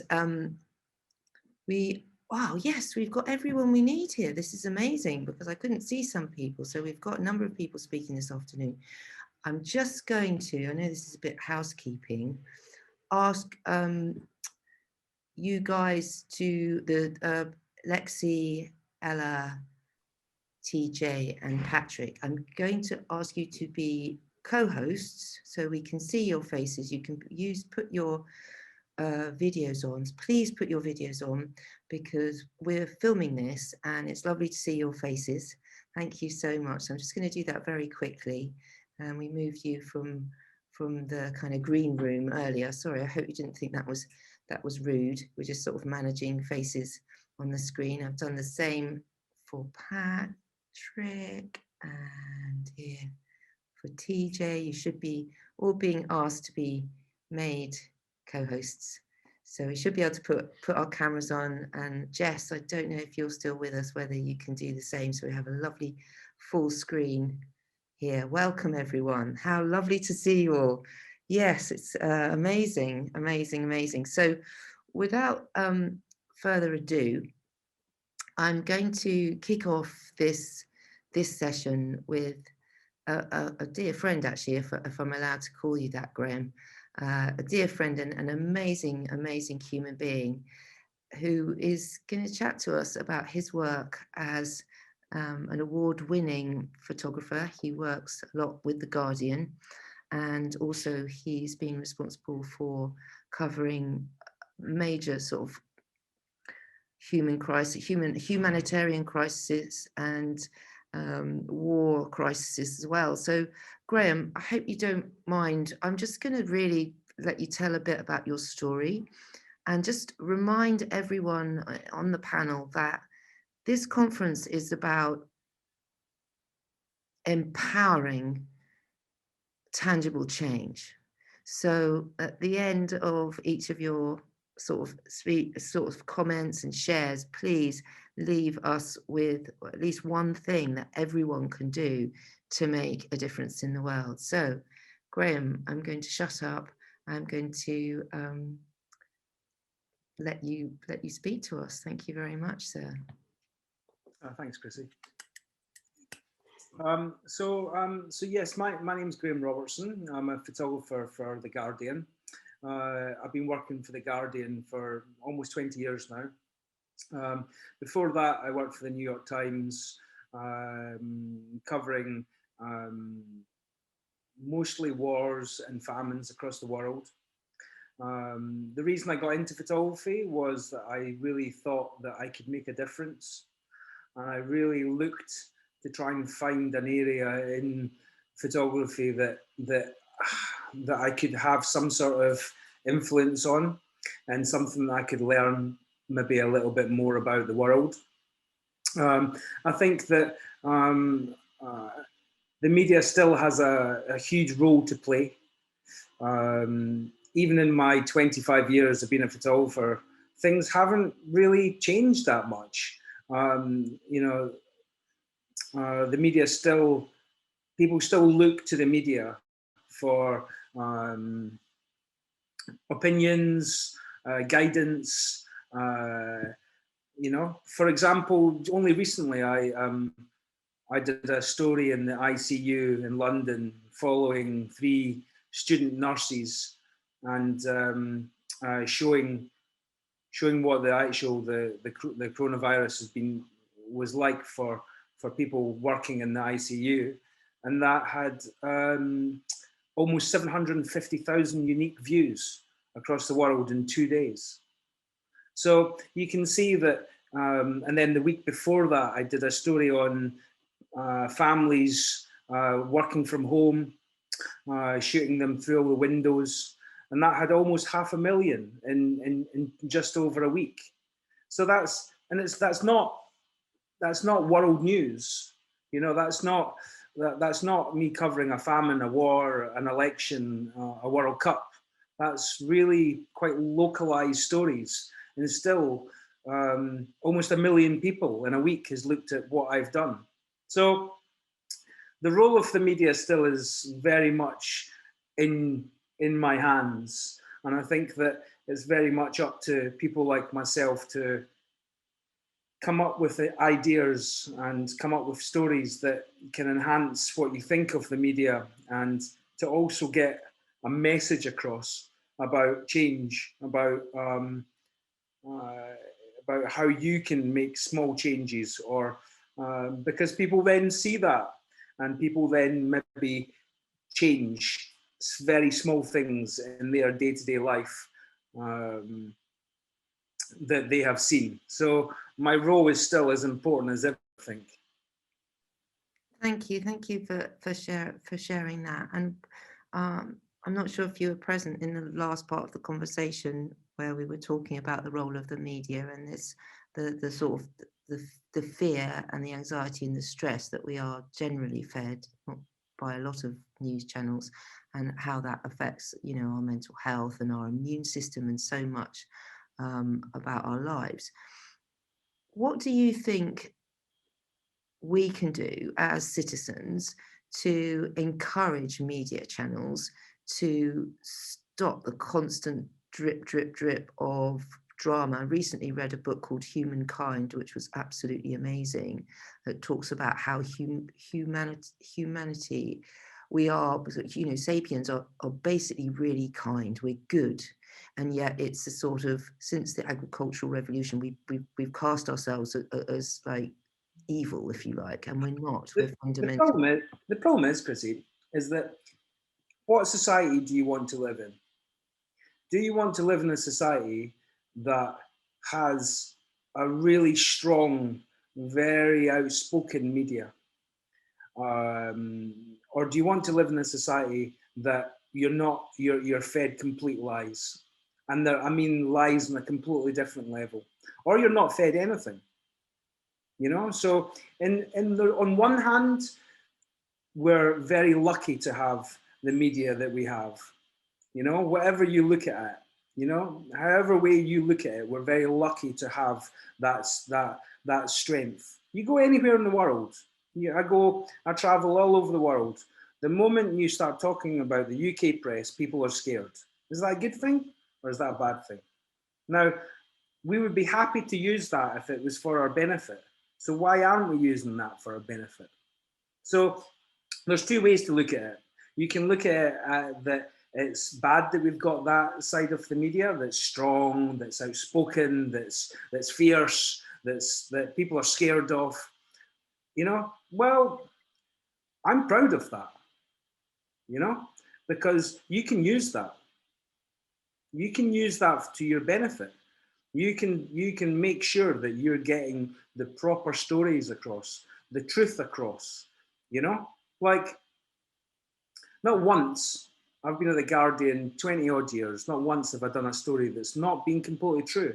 Not once has The Guardian stopped me or not published pictures because of certain, you know, political kind of stances or, you know, but when I worked for the New York Times, they did it all the time.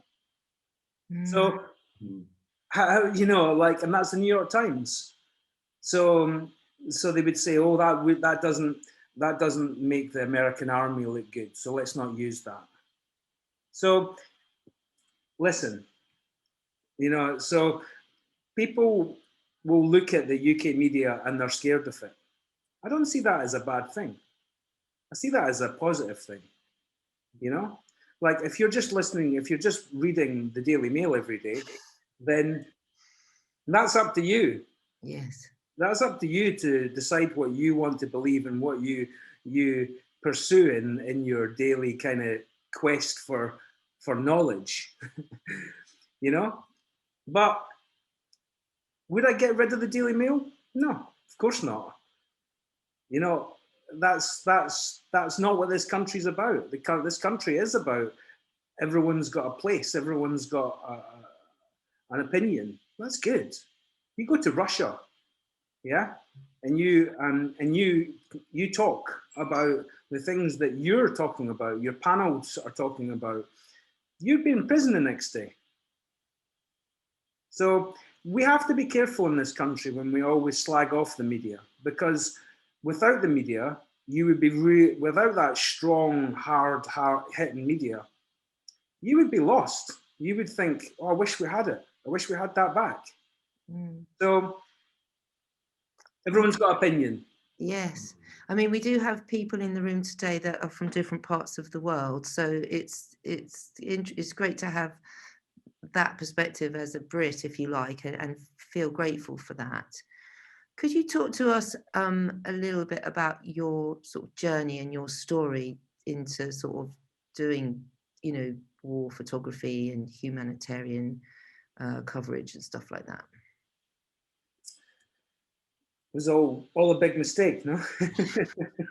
No, it's not a big mistake.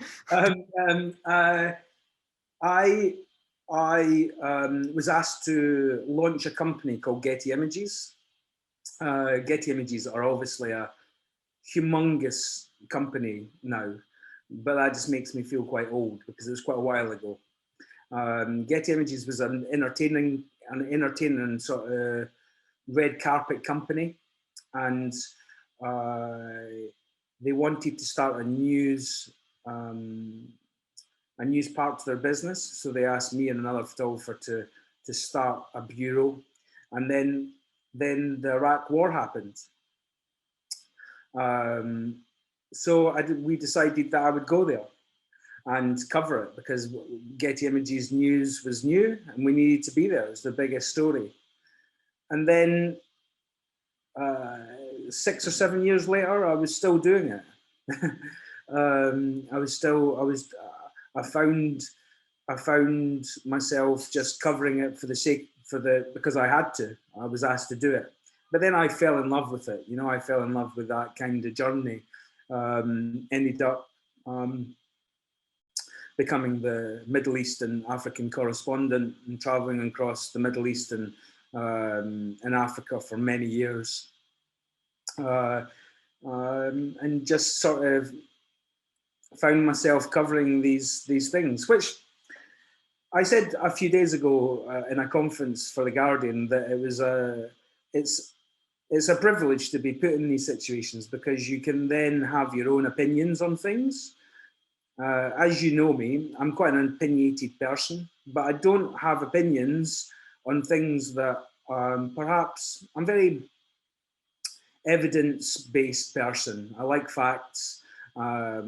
If somebody tells me something, many occasions I'll write it down and go and look it up and make sure that they're telling the truth, or I don't, you know. So covering wars, covering huge stories across the world has been fantastic for me because I can then have this opportunity to learn something and have my own views and opinions. So pretty much that's my story. Now I work for The Guardian. I do a lot of their projects. Don't do so much war photography now, but I do a lot of traveling still. A lot of interesting, more feature-based stories. I've just finished a story on children glue sniffers in Guatemala. I travelled across India and Africa last year with sight savers, trying to make people see how cheap it is for people to see and to drink fresh water. So I'm doing more feature-based projects that perhaps might last for 2 or 3 months at a time now, rather than more live news. So yeah, that's my story.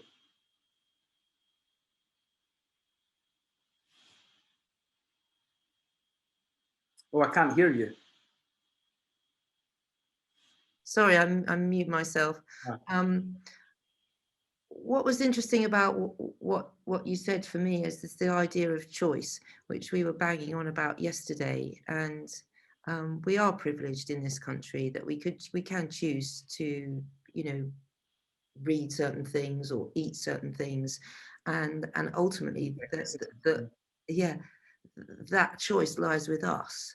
And then I suppose that a lot of people don't understand the power of that choice. No, I don't think they do. I think that, you know, if you go and travel and see the real hardship, you know, if people think that they're going through a hard time, listen, you need to go and force yourself to see other communities and how they work together and how it's not about being poor. It's never about being how poor a country or a person is. It's about how they work together to get round stuff, you know? And I think this country is always based upon how much money something will cost or how much, you know? But I don't think I think we're very, very lucky in this country. But we could be using it our brains so much more. You know, the countries that I've spent time with, you know, I spent almost four months in a village that didn't have a penny to rub together. Like, I mean, they didn't have a penny to rub together. And at the end of the 4 months, this was the project. They had built schools. They had turned all their farm yards into propane developers to make gas, so that the kids didn't have to have candles at night. They had solar panels. They had the irrigation for water power. You know, like, it didn't cost anything, and they got together and they made the community. It didn't cost money, you know. So we've got an awful lot to learn in this country as well about using our brains a little bit more, you know. But we're very lucky in that sort of choice. You know, we've got the choice to do that. And sometimes if you haven't got a choice to do as much stuff as we can in this country, then we might make better decisions. Yes, You know? I completely agree. And a number of years ago, I used to do a bit of humanitarian work myself and be in sort of war-torn places. And then I had my children. When my son was 16, I suggested to him, I invited him if he would like to come to Sierra Leone with me, and then take a chicken bus across into Liberia. And to my utter surprise, he was my older son. The younger one didn't want to come, but my older son agreed. And it was really, really tough travel. And it was super, super, super, you know, poor. People weren't living, they were surviving. And he came out of that experience a changed, you know, young person, and he no longer complained about stuff. I mean, obviously not many of us can go at, clearly not now, but can travel to places like that. How would you, I suppose again, it's about investigating what's going on in the world and practicing gratitude.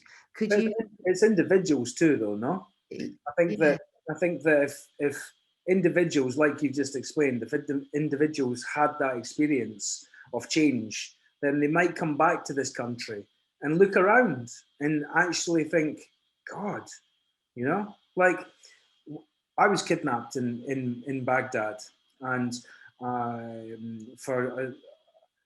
and the moment that I got away with that was the turning point of a life, to realize that, wow, like, there's so much I've not done, or there's so much more I could do, you know.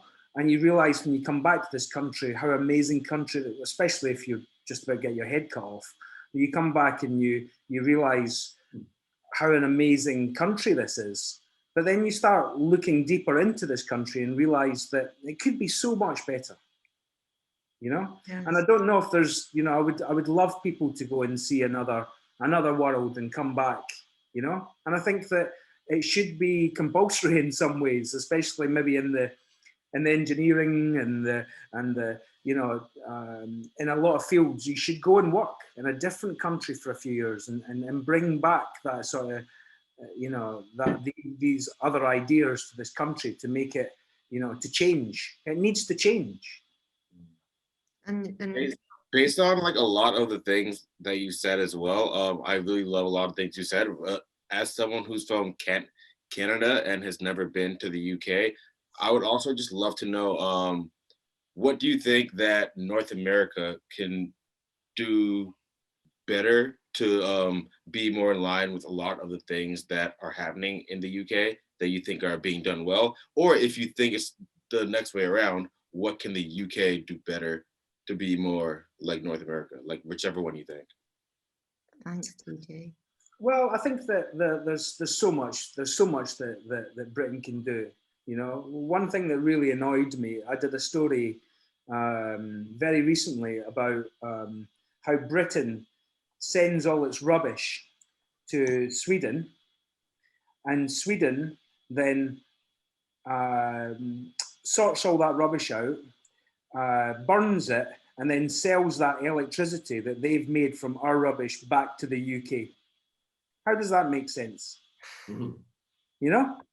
How, like, you comprehend that, so that you send rubbish to a country that makes electricity, and then that company sells that back to the company that they got it. How can that work? So I think that North America is really good with energy. I think that they've got a lot of wind farms, using a lot of water, they're using a lot of natural resources.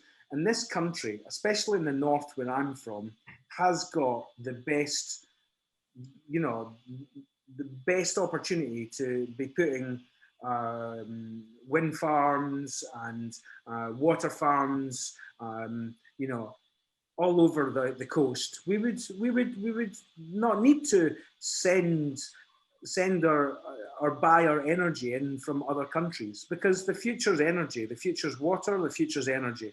And this country has got that, and we don't think about it. And also huge amounts of jobs could be made. Like, you're talking hundreds of thousands of jobs could be made in that sector, but we're not doing it.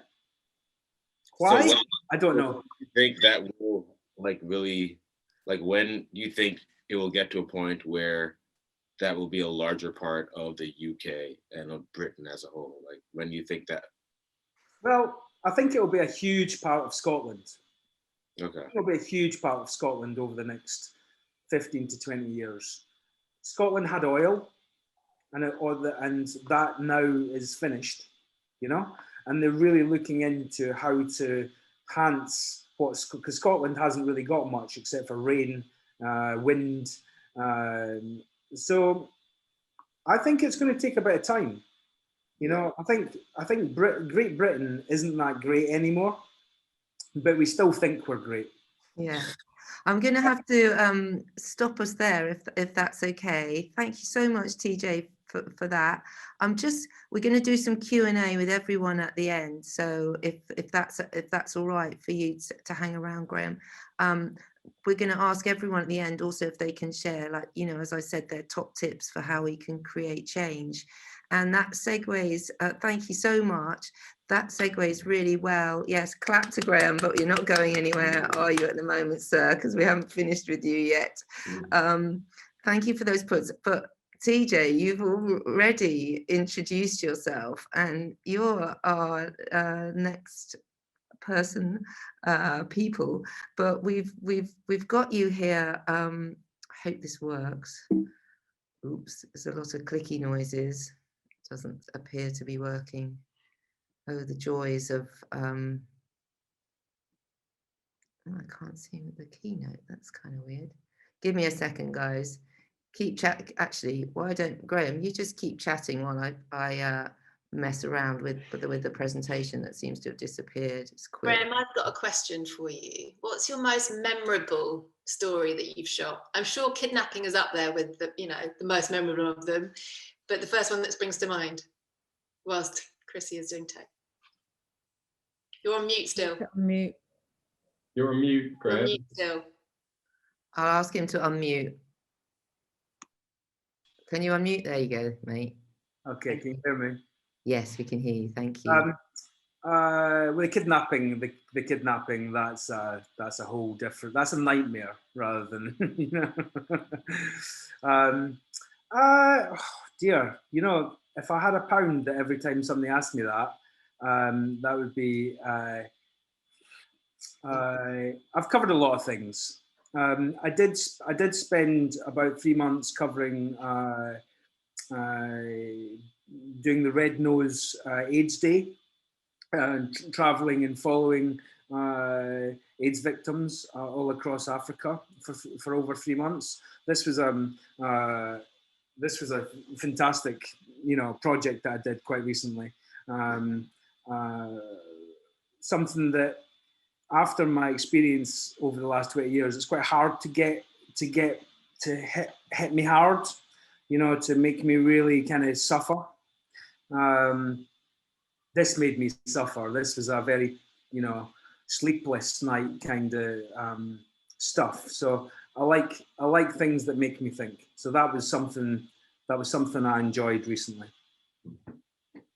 Oh, thank you. Thanks, Lexi, for the question as well. I think I've managed to get, I don't know if any of you can see the screen? Okay, amazing. So actually, I'm just going to exit it for a second so I can minimize all your lovely faces in the corner. Graeme, amazing. It's an absolute pleasure to have you in the room, and please don't leave us. TJ has already introduced himself. He is joining us here from Canada today, and we have interviewed him with another amazing young woman. So TJ entered our awards this year with this project called Miranda, which we're going to show, and we have an interview with him and Rosa.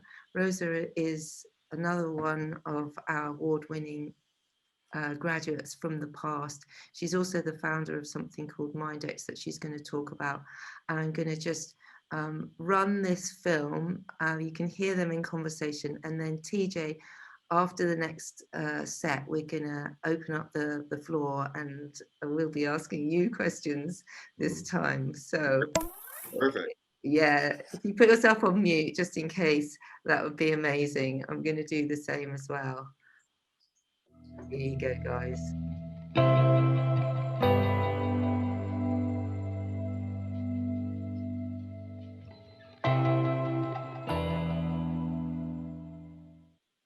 Hello everybody, welcome to the Creative Changemakers event 2021. My name is Rosa Kim and I am a Creative Conscious ambassador. I entered the award myself a few years ago with a mental health platform called Aware Online, and Aware Online was a platform that created a safe space for the discussion of mental health amongst creatives. I ended up winning an award, and ever since then I've kind of had a lot of support from Creative Conscious, and I've worked with them on many other projects, and of course have become an ambassador.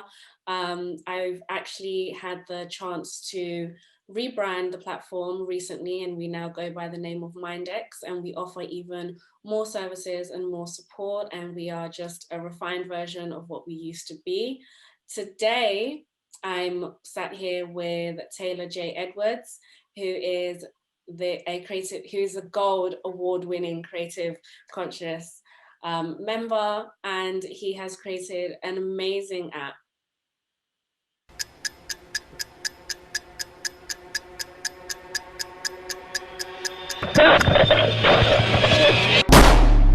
When a police officer turns on his body camera, there's a 30-second delay before the audio turns on as well. This gap in audio creates a gap in accountability, which ultimately creates a gap in trust between youth and law enforcement. This is especially shocking since in the last 5 years, audio assistants have become such an integral part of our lives. Alexa, what's the date? So what if we could use speech to amplify peace between youth and law enforcement? The United Nations introduces Miranda, the virtual assistant that uses speech when you can't. Virtual assistance apps have wake words. Hey Siri. Alexa. Hey Google. Miranda has woke words. License registration. You have the right to remain silent. Yes. When heard, Miranda instantly begins recording, sending the audio to a secure online cloud in real time, putting accountability on both sides of urban interactions. By empowering our youth through security and access to justice, we're easing the tension, which in turn leads to law enforcement feeling safer as well. But even when safety isn't being compromised, peace still is. And this comes from a lack of legal literacy when it comes to our rights. So Miranda is always there when you need advice. Legal literacy is the first step in our journey towards peace in our cities. So let's stop remaining silent and make sure that voices are only used to increase safety, build trust, and amplify peace. Miranda, knowing our rights, accountability for our wrongs. Hey, what's up? Tyler's my name. TJ is what a lot of people would call me a lot of times because it's simple, and the key to amazing ideas are simplicity. So I like to go by the simpler side of things. So yeah, I created this, and I really do love the idea of Mindex as well because it touches on kind of the goal of where my creativity with this started, which was to create a platform that can run through from A to Z exactly what to do when you're in a legal situation. There are kids that can be thrust into that world at an early age and not really know what to do, just not know about the processes and the jargon that's really involved when you're put into this world. And I feel like if we do know about things like that, we will be avoiding things like false accusations, false convictions, just like allowing people to know really what their rights are, and while still reinforcing the fact that we should be accountable for each other is very, very important. So I'm happy to talk to you, to know that you like kind of have that same state of mind. I actually was about to go to law school in the UK. I was about to go to University of Sussex, and I was going to law school there because after I had done a lot of things in the creative world, I had like done some great things in music and fashion and a lot of things like that. And then at a certain point, because my dad was a judge and my mom was a lawyer, it was something that was kind of instilled in me since I was very, very young. And they have always wanted me to really go to law school and be a lawyer. And it came to that point in my life where I said, my parents have done so much for me, although I've been saying no my entire life of being like, no, I don't want to do what you tell me to do. At a certain point, I grew up and said, you know what, I'm gonna do what you want me to do because it's a smart choice and something that I know I would be great at doing. So I applied for law school and I got into law school. Unfortunately, around the time that I applied, my dad, like my real dad, he actually came down with pancreatic cancer, and he died just a week before my first day of law school in the UK. So I was about, like, my bags were packed, the tickets were bought, I was ready to go, but he died just a week before. And I remember during that week, one of the last things he said to me was like, just do something you really, really love. And that's why I chose not to go, because I said I want to create things that can help people. I know law does have this advantage, and I know that I want to do that because it will be helpful to a lot of people, but I want to create things that can be even more helpful on a larger scale. So that's kind of why I'm where I'm at now. Well, in your own words, could you just kind of talk through what the app does and what it's called and how it works and functions? Maybe give us a scenario and how that scenario would play out. Yeah, so it was very, very important to know that people, when it comes down to it, there are people to this day so in comparison to 5 or 6 years ago, we now have the ability to keep people accountable for the things that they do and say, which is important. And I'm very happy that we are here. But I think that seamlessness is very important in all things that we do as creators. We are always thriving to make things more seamless than they already are. So that's why I said that although right now, a thing that is huge is when you are approached by cops, you would pull out your phone. You want to hold people accountable for the things that they are doing. And I think that's great. But the problem with that is that to this day, that attempt to pull out your phone can be taken as an aggressive attempt. That can be taken the wrong way. And there are people like Andre Hill and Stephon Clark who have died because them pulling out their phone was mistaken as a gun or as a weapon.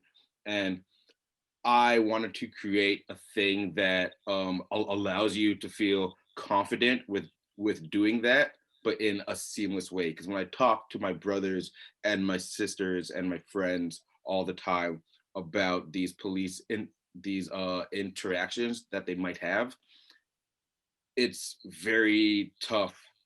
It's very rough on them because they're still scared that the wrong move will create a form of violence, or it will create something that they do not really want to happen. So I wanted to create something that was more seamless and allows them to be confident to hold people accountable for what they do. So because of that, Miranda, this app that we have here, is basically saying that when police officers would say certain phrases that we know are common for them to say, the app itself will be triggered by that, and it can begin recording, whether it's audio or video. It would begin recording automatically. And because of that, we don't have to go through that step of being scared to pull out an item. That in the end is for the safety of what we are doing on both sides of things. These are both the cops and the people, because once the people feel safer, the cops feel safer.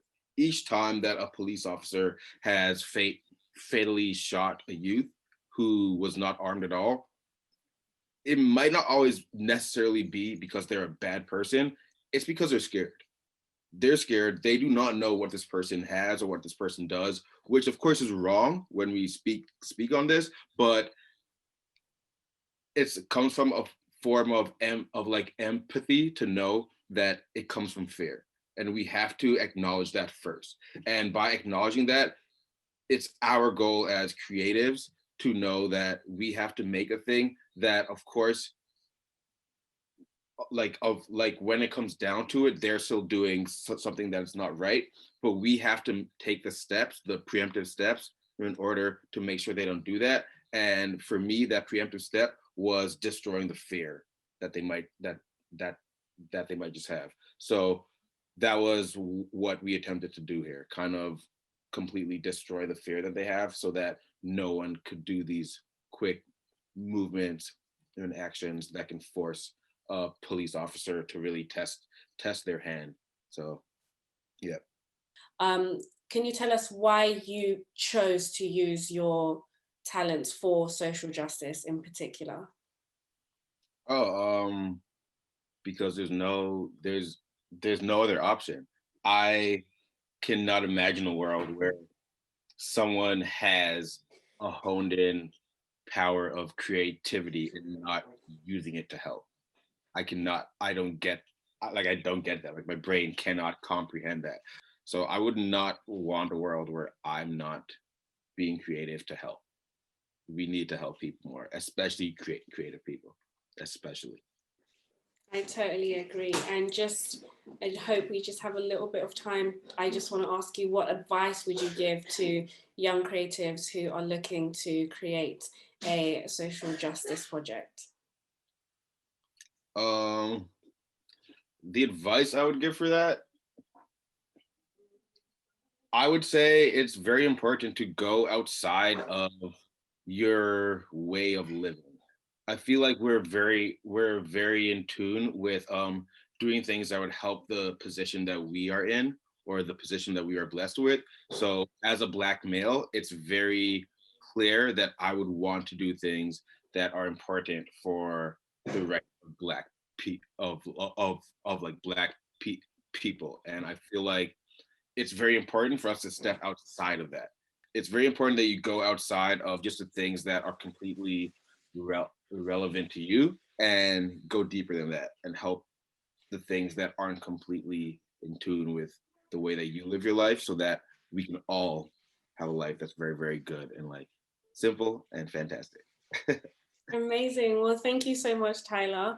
This was such an insightful conversation. And again, I'm just a massive fan of what you've created here and what you're trying to do for the world. So please keep it up. Don't stop. And I can't wait to hear more about this project, hopefully in the future. Thank you.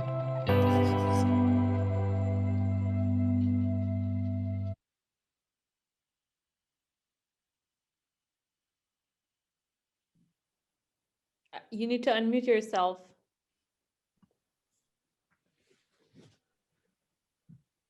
There you go. I'm unmuted. Well, for those of you who can't lip read, thank you, TJ. It's amazing that you're here, and you know, I think it's one of those things. You know, great ideas. It's so simple. It's such a simple idea, but absolutely brilliant. So I hope TJ and Graeme, you'll both stay around for questions later on. Great. So I've got lots of questions I want to ask you. So on to the next part of the afternoon. Urge Collective. I met Alexie actually sitting on the floor drawing. It was at an event called the House of Beautiful Business, which I know Nicole was another guest at. And yes, we sort of spotted each other sitting on the floor trying to draw things. And Alexie, I'm going to let you introduce Urge and tell us about Urge Collective. And if you give me a nudge, I'm going to try and press the button every time you want me to move a slide on forward. So, Alexie. Great. Thanks, Barlow. Thanks. Yes, that was such a good moment drawing in Lisbon at the House of Beautiful Business. So I'm here today with Ella and Patrick, and actually I'm going to hand straight over to Patrick. We've got a little plan here. So Patrick's going to talk about Urge, and then Ella and then myself. So Patrick, over to you. Great. Thanks, Alexie. Could we have the first slide, please? Oh, there we go. So yeah, as Alexie said, we are Urge. We're very new. We only really came together at the back end of last year. We are a creative collective of a core group of 6 from different disciplines, and I'll explain a little bit more about who we are and what those disciplines are as we go on. But if I could have the next slide, please. So this is our mission statement. This is what we want to do. We want to help leaders in business and society reimagine the long-term future and find radical, effective responses to climate change. And I guess in keeping with the theme of today, we are all about practical solutions. So we want to find effective responses to climate change, which are really going to make a difference. And I think all of us have seen in recent years, I guess, some frustration that too many of the ways in which the design and advertising industry have engaged with issues around sustainability for brands has been, I suppose, often superficial at best and greenwashing at worst. And now is the time really to get our act together and make significant lasting change and not sort of fiddle around at the edges. If I could have the next slide, please. So I guess what gave us the collective kick up the arse to do something was a combination of things happening over the last year. So we were very kind of admiring of the efforts of Extinction Rebellion and also of the various groups who came out around declaring a climate emergency. And one of our number, Michael Paulin, the architect, he was one of the founders of Architects Declare. And of course, we've had music declares and culture declares.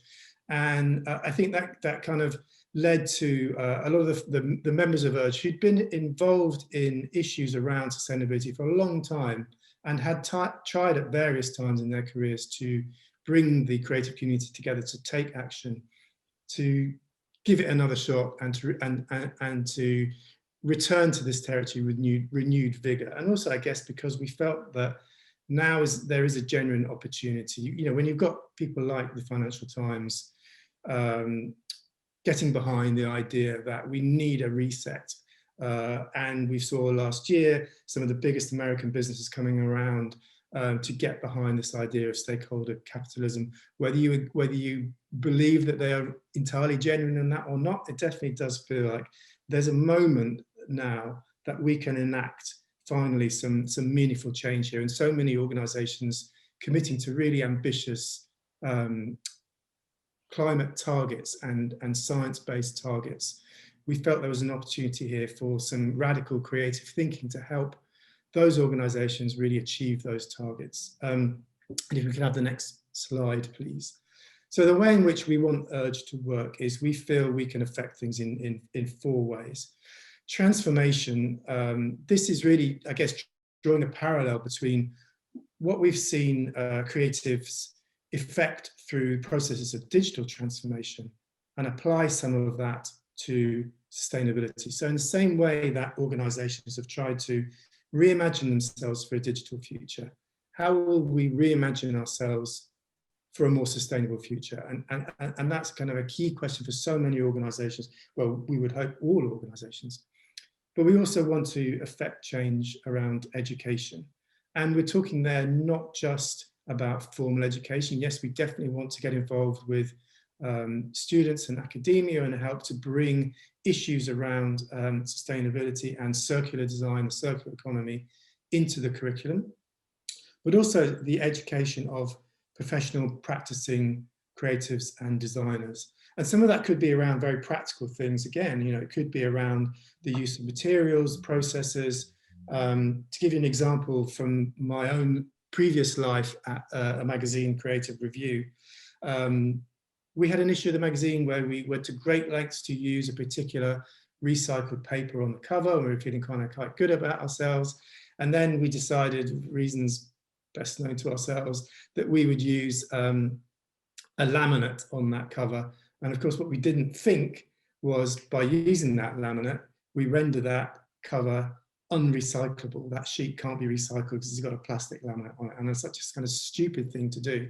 But if we had a greater awareness of the issues around processes and materials, we would have avoided making such a silly mistake. And I think there's a lot that we can do with practicing designers to really think through use of materials and use of processes to make some small but meaningful changes there. And I guess that also brings us back to innovation as well. We want to look at what are those kind of difficult products or materials that require some radical thinking to help people get past. And we saw just before the break that great video around coffee cups. And I think that's a great example here where there's a product there that really needs some redesigning and some really radical thinking to reinvent in a way that will be sustainable for the future. And then finally, we have an ambition around communication, which is to develop platforms whereby we can bring the community together to really kind of tackle some of these issues together. So whether that's through the Substack blog that we have and our newsletter, or through some debates that we want to engender, which I'll talk a bit more about later, we think there's a great opportunity for us to, if you like, foster debate in this issue that takes things on a notch from, oh, what can we do, to really kind of trying to together come up with some solutions for some of the big questions that we face. I can have the next slide, please. But this stuff is difficult, it is hard, it does require collaboration and stamina, but we feel that some of the methodologies that design is very good at employing can really help unlock some of these difficult problems and issues. Next slide, please. So this is how we see ourselves. We want to be paradigm shifters. We want to help people take those really radical steps. And yes, we can do the nitty gritty. For example, Sophie, one of our group, is currently working with a big global electronics brand on helping their designers rethink how they can design in a circular manner. We can do that, but where we're really interested is unlocking those big paradigm shifts. We want to be really ambitious about this. Next slide, please. And this is just a little bit about who we are. We have a core group of 6. As we go on to the next slide, please. And we come from different creative disciplines. So I'm a journalist, writer, publishing is my background. We have strategists from both advertising and brand strategy. We have graphic designers, product designers, filmmakers, architects, interior designers. We have a really interesting group of people, but we also have a group of people, I guess, who we have quite a shared background. We're of a similar age, we're of a similar ethnicity, and one of the things that we are introducing to tackle that and bring more diverse voices into Urge is a youth assembly, which Ella's going to talk about a little at the moment. But I also want to introduce Ella, who's to talk about a project that she did for Yorkshire Sculpture Park, which I think explains the kind of journey that we've all been on to get to this point. So I'm going to hand over to Ella, and if you could please show the next slide. Hi everyone, thank you Chrissy, thank you Paul for inviting us this afternoon, and thank you for all the previous speakers. I really enjoyed Tim's opening this earlier today. So this project is a slide here that kind of indicates the premise. I wanted to celebrate the circular economy in action. And it was an idea that I'd come up with on the back of having been commissioned by the Yorkshire Sculpture Park to create a small capsule collection for their retail shop. And I'd been working previously, Patrick mentioned Sophie Thomas, she and I have collaborated quite a lot on various projects, a lot to do with the Great Recovery. So the circular economy was ringing in my ears and always is. And to just break down what that is in simple, tangible terms, it's to design out waste and pollution, to keep materials and products in use, either through reuse, through recycling, through leasing models, through repair models, and as my company's done for many years, is to design for longevity. And then the third aspect is to work with regenerative systems and not least the local economy. So here was to celebrate the local economy. I wanted to work with the sheep that graze on the land at the Yorkshire Sculpture Park, literally rubbing their butts up against the Henry Moors. And I had this moment of thinking, I could tangibly tell a story with this wool from the back of these sheep. So I literally chatted up the farmer, who was a bit tickled because for him, it barely is worth it actually shearing the sheep every year, because the money it costs to shear kind of equals out what he was getting from the wool trade. And it's fascinating to understand the wool trade in this country that has been going on for millennia. But so I negotiated, I raised a bit of money to build up this idea. And what I wanted to do was follow the thread from the back of the sheep all the way through the cycles it needs to go to become products. And the pitch was to create an immersive room set, an interior set that celebrated both the wool from these sheep and also wood from the park. So it was natural. Tim Schmidt, if you're in the room, we were celebrating nature here. And I think what was really successful about this was being filmed all along the way. And you can watch the whole film on YouTube. It's about 12 minutes long under this title on the Yorkshire Sculpture Park's feed. And the best place for me was when we went to the scouring, the cleaning of this wool, because there's an age-old saying, where there's muck, there's brass, as they say up north. And that essentially means they knew they could even make money out of the shit. The dirt that came out of this wool was still monetized, or let's at least say it was staying within the economy. It could go somewhere else for a new life. So that also sparked this idea that, oh, I need to take back the wool dust as well within this whole journey and bring it back to the exhibition. I also was enabled to, I'm a printed designer by trade, so I was able to turn this fabric, this thread, into woven textile. So for me, that was a real new learning curve and fascinating to see. And also great with the manufacturers that I collaborated with, because for them, they were all very kind of offish about wool, British wool. You know, they were used to getting New Zealand wool. And why is that? It's because the trend has said, oh, well, New Zealand wool is better. Well, yeah, British wool is coarser, but once we made these blankets, they flew off the shelf, and they are beautiful. It was a beautiful quality.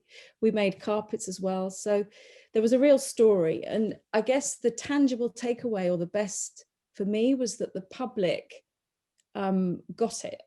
I've got letters and emails throughout the time that it was showing. So it was on for 3 months at the Yorkshire Sculpture Park. And lots of people were writing to me just saying how the changes they'd made and made them think more about recycling or reuse, and also wanting them to break out and be more creative with the way they lived. And yeah, that was probably the most fulfilling bit. So next slide, please. So as Patrick said, we really want to hear and support the voices of our young 12 to 25-year-olds. And we're putting out there to the community, if there's any of you of that age now in the audience, or any of your children or friends with people of that age, we'd love to hear from you, because what our feeling is, we want to have a young advisory board. We don't want an aged one. And we want to be hearing your voices, as well as you sort of helping us on our moral compass and the way we work and go forward.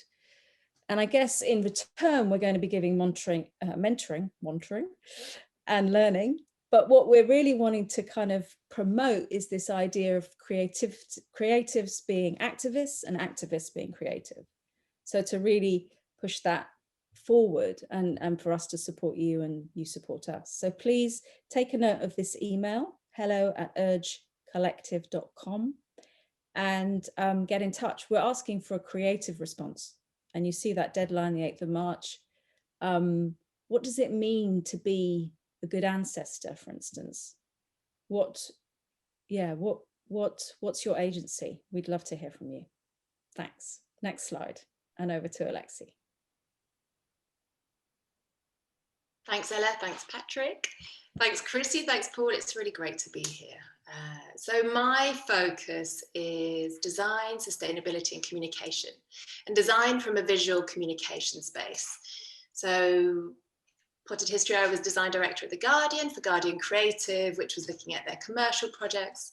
After that, I was creative director at Thomas Matthews, which is part of the Useful Simple Trust and now a B-Corp, employee-owned organisation. And the environmental and social impact agenda has always been part of the remit of what I do. And that's when I first met Patrick, that's when I first met Ella, and that was the kind of way into Urge, now as an independent consultant, as well as part of this creative. It's such a pleasure to be working with people of such deep knowledge that we can kind of talk about projects together, collaborate on things. So this is when we have these regular Friday calls, which are great. And this is one of the things that we've been talking about a lot recently, the designer's dilemma. So I hear you saying, what is the designer's dilemma? What is this? So this comes up a lot, this idea that, okay, if you're engaged in tackling the climate crisis, you emotionally want to do something about it, you feel the need, you're seeing what's happening out there. How do you navigate your business when maybe all your clients, dare I say, they might be petrochemical clients or the kind of big multinational, pollutive multinationals or massive supermarket chains, and you're churning out creative for them. And you're kind of part of this system that doesn't feel like it's necessarily got much sense, but you're creative and you're doing your best to do it. How do you stop? How do you, and even maybe the people you're working alongside, they don't seem to think about this, don't seem to care, your colleagues, the people that you're working with on a daily basis. So how do you stop? How do you have the difficult conversations? How do you declare that you want to do something different? And how do you decline working with clients? So this links back to what Patrick was saying earlier about 2019, this massive, in fact, Jonathan mentioned this yesterday, this idea that 2019 was this incredible social mobilization around the climate crisis, and the stuff that came up was fantastic. So Extinction Rebellion, the school strikes, and Extinction Rebellion triggered the kind of the declaring movement. You know, architects, engineers declare, culture declares, business declares, music declares. Creative and climate was a declaring piece for the creative industry, but design hasn't declared. And this is something that kind of it's very, very complicated. Also, this mention of Michael Paulin, who is on the steering group for Architects Declare. And recently they've been really challenged because Foster's and Zaha Hadid have actually reneged on their declaration because they've got these massive airport projects on the table. This is a really, really complex area. And it's something that we want to start looking at in the design industry itself.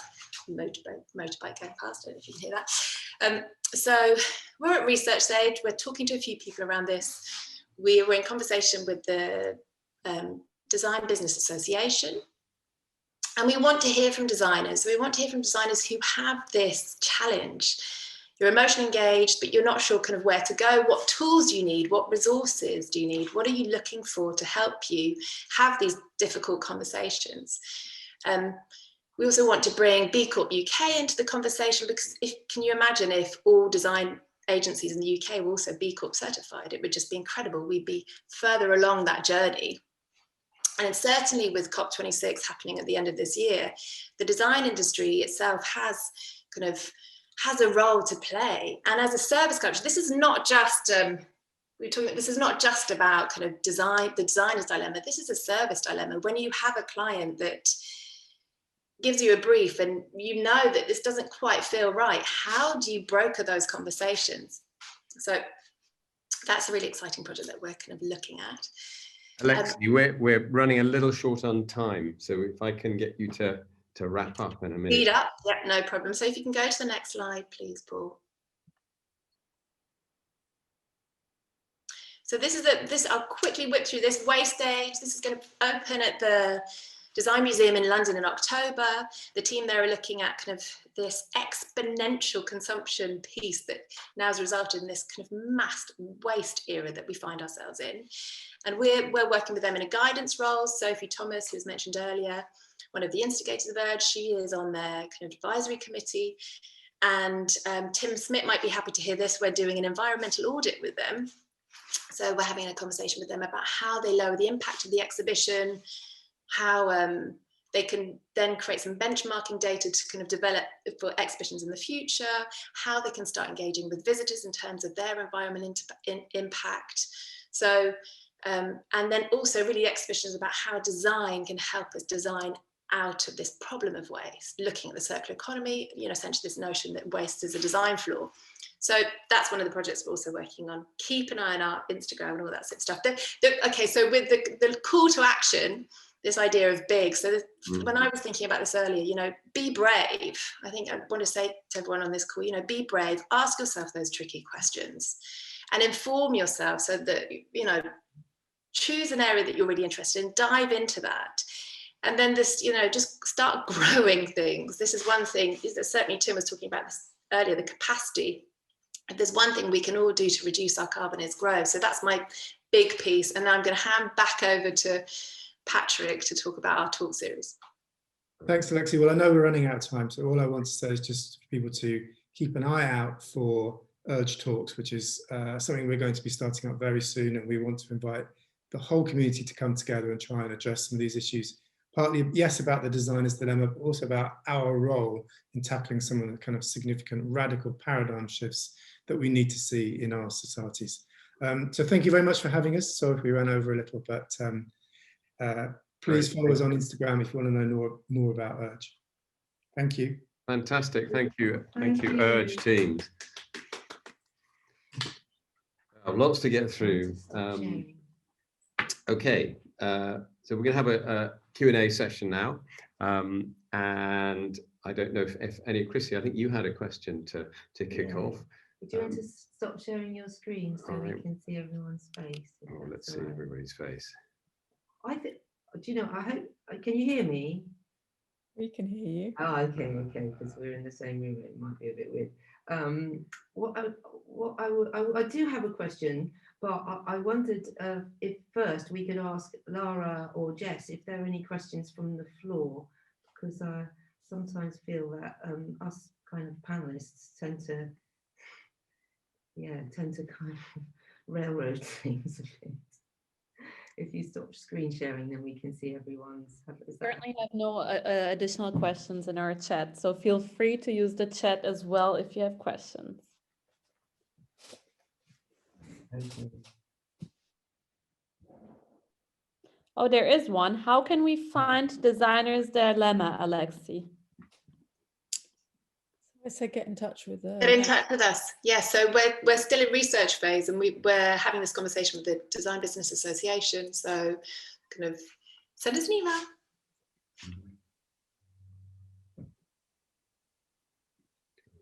Great. Okay. Any other questions? Sorry, I was just messing about the Mac there.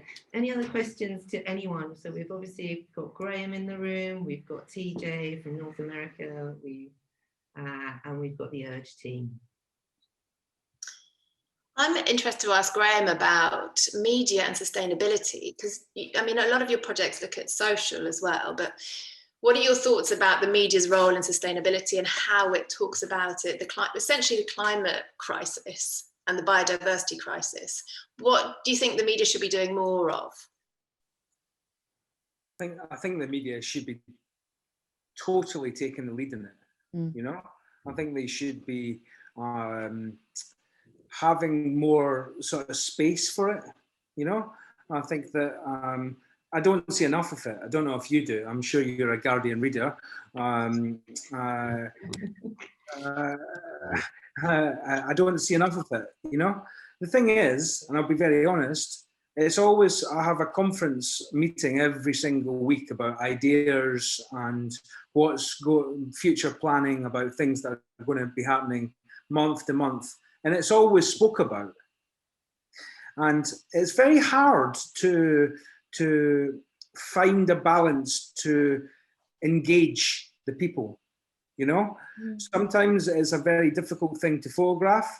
Sometimes it's a very difficult thing to illustrate the sort of the depth of the problems. So it ends up becoming sort of projects that maybe you'll see them every 2 or 3 months, or once every 6 months, or something more like an exhibition or a special or some, you know. So it's not really in a daily kind of news kind of effect, which I think it's a tragedy, really. I think that something needs to be sort of done. You know, the Guardian do try. They genuinely do try to get a message out. You know, but it needs to be in a different way. I've not found a way to do it yet. You know, it needs to be in a more creative way, or I'm not sure. It's sometimes quite, you know, it can be a little bit. I come up with so many ideas, man, like so many stuff. Can I do this? Can I do that? Can I do this? And then you do the sums, and it's not kind of feasible, you know, because maybe it's not hitting the sort of proper views or this or that, you know. It's a really difficult one to get across. Thank you. I ran a panel about media sustainability a while ago, and one of the conclusions was this idea of investing in the media that you think is the most relevant. Yeah. Because actually part of the struggle, it sounds like you're talking about, is the investment, the funding streams for media, and you know, those that have a kind of better funding stream. So actually, if put your pound or a couple of pounds where you kind of enjoy that content and see that growing, you know. So I think that's something we could all take away, invest in the media that we really believe in, that are telling the good stories. Yeah, well, the thing is that, you know, the Guardian, as you know, that don't charge anybody, and we've sort of been putting our sort of begging, or what I call the begging, sort of, please give us some money so we can try and keep doing our good work. But it's worked, you know. It's actually worked, you know. Like I'll get down and say that I was wrong, you know. It's like it's worked. Which means that you can invest in doing longer projects that cost money. Everything costs money, you know. And then you can then show the public the real stories about certain things. But that takes time. It takes time, you know. Like it just takes time. Time is we've not got time to do it, but it takes time to do it. It's a frustration, and I think maybe 20% of my ideas are put to one side because they're really interesting and really valuable, but we can't afford to do them. Hey, Graeme, I love a lot of your thoughts on media. I think they're really great. I think they're really important. I love how you're bringing up these type of things about media as a whole. The question I have... The thing is, man, I'm talking about it because in this way because I've nothing to prove. You know, I've been in it for so long that my dad was an editor, my uncle's a picture editor, my mum's a journalist, I was married to a journalist, I'm a photographer. I've nothing to prove to anyone. I know the industry, I know what's out there, and I'm not scared of it. You know, so I don't care if I piss somebody off, you know, by telling people what I think, because I know what it is, you know?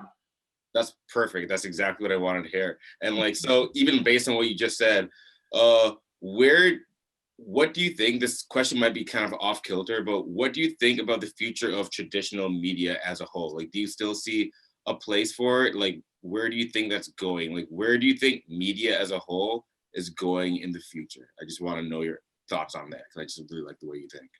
Well, there's always been people saying, oh, newspapers aren't going to survive, and this is not going to happen, and people aren't going to get paid, and jab, it's going on. So the first time I heard that was, I think, in the early 90s. Right? So the Guardian's now getting, I think they're the second biggest in Australia news. They're the third biggest in America now. They're getting just over 2 million unique views every day online in the UK. They're selling 1.5 million copies on a Saturday. Like that to me, that sounds like it's doing all right. You know, that to me, that sounds like you're doing all right. Okay, we're not rich, but if I'm talking on the Guardian's behalf, the Guardian's not there to make money. The Guardian's not owned by anybody. The Guardian is run by a trust called the Scott Trust, which is, and if you look at the Guardian sort of what we're there just to pay our bills. We're not there to make money. You know, that's the whole situation. So the Guardian's in a great situation that you're not trying to sell you anything. We're just trying to sell you what's out there, you know? So what do I think of the future? Well, the New York Times has just made all their staff earn more money because they've put a price. They've put a price on their so people are having to pay to read it now. But they're not just putting that money in their pocket. They're giving it to the staff, and they're putting a certain amount of money so that they can cover more stories. Very positive, very positive. Lots of companies have just done deals in Australia very recently, over the last 48 hours, so that the monopoly of Facebook and Google, etc., won't happen, which means that there'll be huge amounts of money be given to organizations, news organizations to spend. This is all very positive. You know, for the last 10 years, the internet, everyone said it would be the death of newspapers, etc. It's not. You know, like, I'm as busy as I've ever been. They're desperate for stuff. They're desperate for photographs. They're desperate for interesting things to cover. They've got money again. They're, you know, I see it as a very positive time in sharing news. So, TJ, I want to turn the questions on you. Yes, I do too. Yeah. I have a really important question to ask him. Go, please. So, well, I think in a way you talked about it very briefly, but this idea, you know, that you were on the path to study law, and you know you sort of stepped out of that, and obviously that, you know, you had a sort of really emotional push at that point. But do you feel you are? I mean, my sense is that you're unusual, and that a lot of people carry on with that sort of preset path. I mean, what advice would you give to you know, to younger people? And I was going to say younger creatives, but of course, I don't know whether you considered yourself creative or not. We have a real tendency in the design world to think we're creative and nobody else is. So how, you know, what would be your advice around that? And also, I guess then, you know, do you see other people in your contemporaries who you think have got ideas, but who have not sort of followed that path? Yeah, I think that's one of the biggest struggles in the community that I was raised in, and the community that a lot of my friends were raised in, which is the fact that we don't get the opportunity to see a lot of these creative paths as ways to make a living. A lot of people that I grew up with see the creativity that they have as a hobby or a thing that cannot, they can't really make a living off of that and like have a life off that and make money off of that. And that's sad to say, because in the industry that I work in now, I see people every single day that are doing that. And when it comes down to it, these are white people. These are a lot of times white cis males. And that's just how the industry is. And it really sucks to see that I know tons of POC people who, it's not that they don't have the abilities of these people, they don't even know that this exists, that a world where they can thrive off their own creativity, they don't know that exists.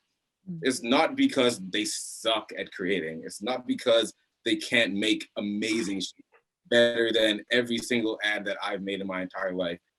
They can. I have friends that are way smarter than me.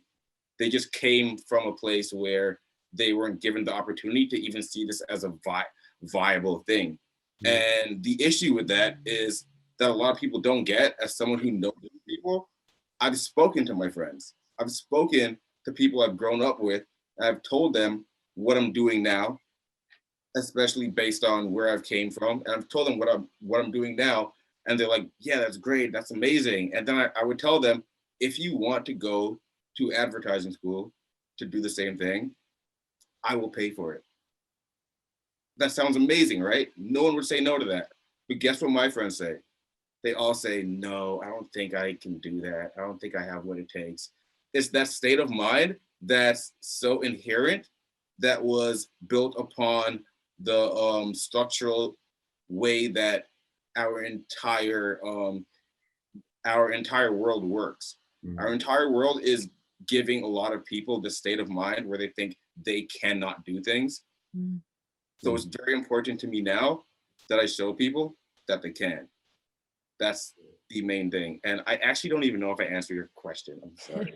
I think you did. I think you did it really well. I would like to just say, what an amazing human being you are, TJ. Because when we did that interview and listening to it again, was that the two things that stuck out for me, and you know, please write yes in the chat if you felt this as well, was the incredible compassion and intelligence that you had around both sides of the story. The fear from the cops or from the young person or from whoever, you know, absolutely amazing.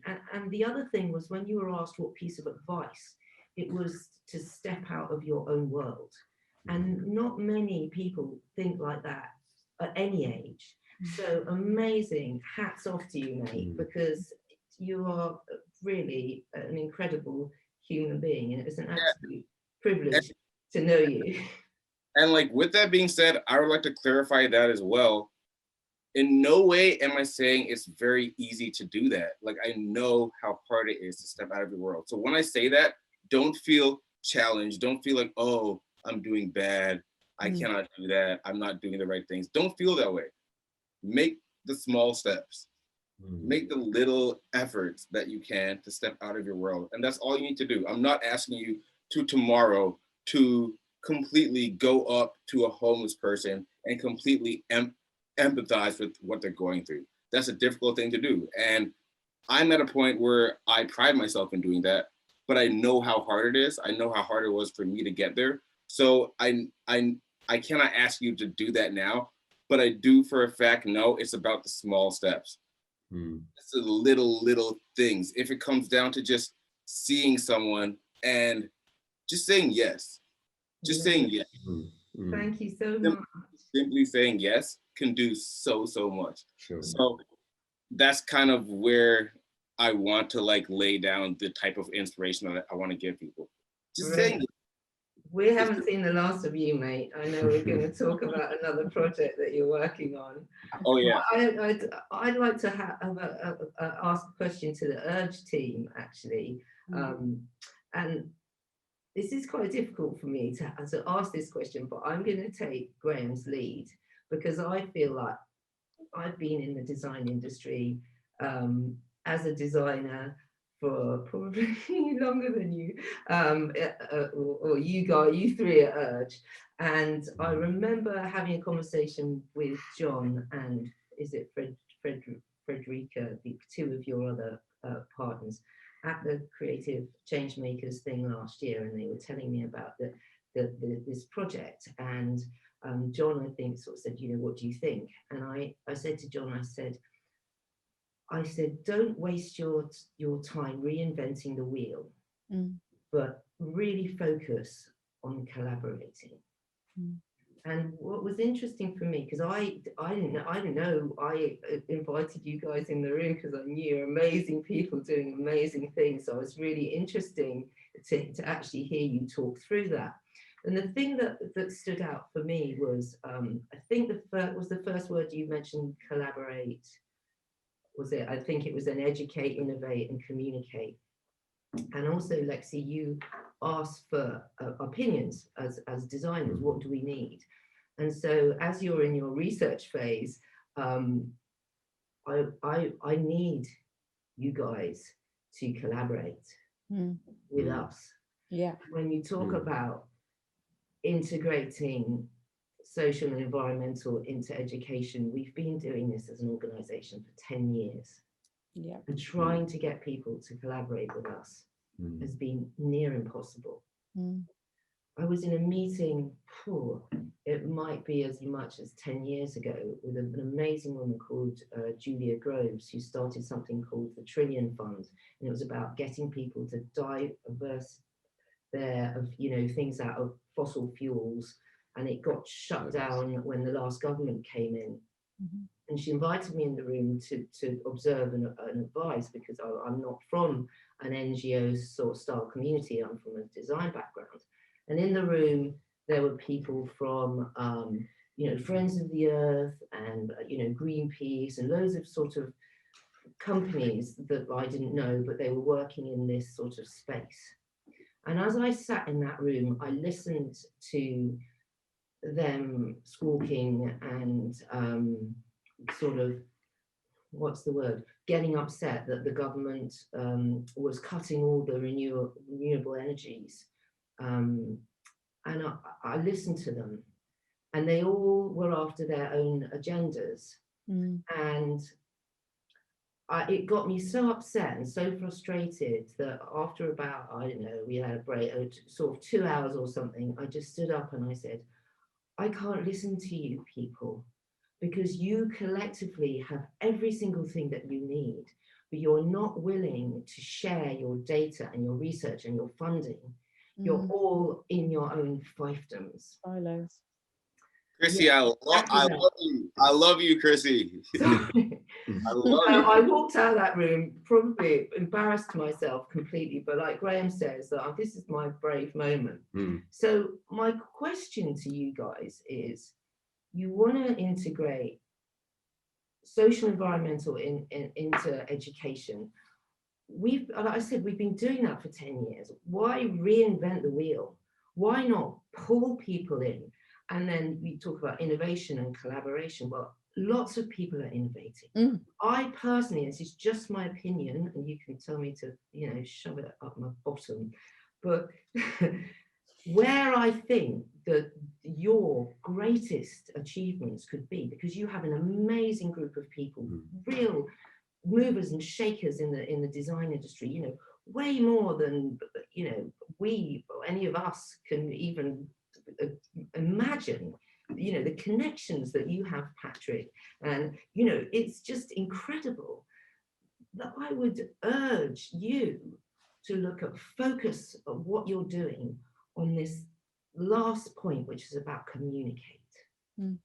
Because if you collectively focused on communicate, and you brought in all these amazing organizations and you spat it out into the world, then you're going to reach more people, and you're not going to waste your time reinventing wheels that already exist. Even if you talk about the Youth Assembly, there's youth assemblies coming out of the UN, the Fridays for the Future, they all exist. So sorry to kind of jump up and down a bit, but we love you and we love the world and the planet, and we want to be able to create as much impact as we possibly can, because we don't have time to reinvent the wheel. So please, please, I'm begging you, work with us, work with other people, pull stuff in. Your greatest thing, we have to tell people, we have to communicate to the world. We need to tell billions and billions of people what is happening, what the greatest thing that humanity faces right now is the climate crisis. It is our planet. You know, stuff mental health. I'm sorry, I have mental health issues. Stuff it, because we won't have a planet to worry about mental health. You know, we're all going to be trying to kill each other over a glass of water. So sorry, but I am super excited about what you guys are doing. I just would love for you to focus every bit of attention that you have on communicating what exists and designing a system that connects everyone together and pulls it into a massive splat of information. So sorry, that's not really a question, but more of a very excited, rather excitable comment.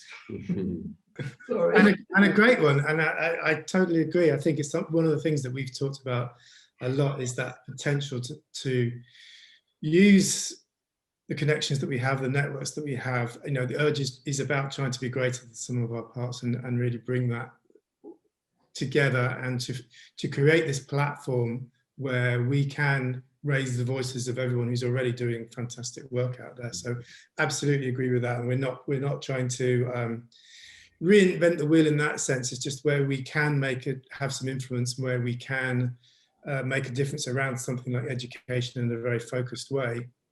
And if that's not being delivered by somebody else already out there, it is something that we feel we can have an impact in. But I think one of the great advantages of Urge is we don't come at this with if you like, a kind of commercial agenda or shareholders to satisfy or whatever. We all have our own practices anyway, which Urge is about trying to create something new, which is about this collective spirit and the spirit of collaboration.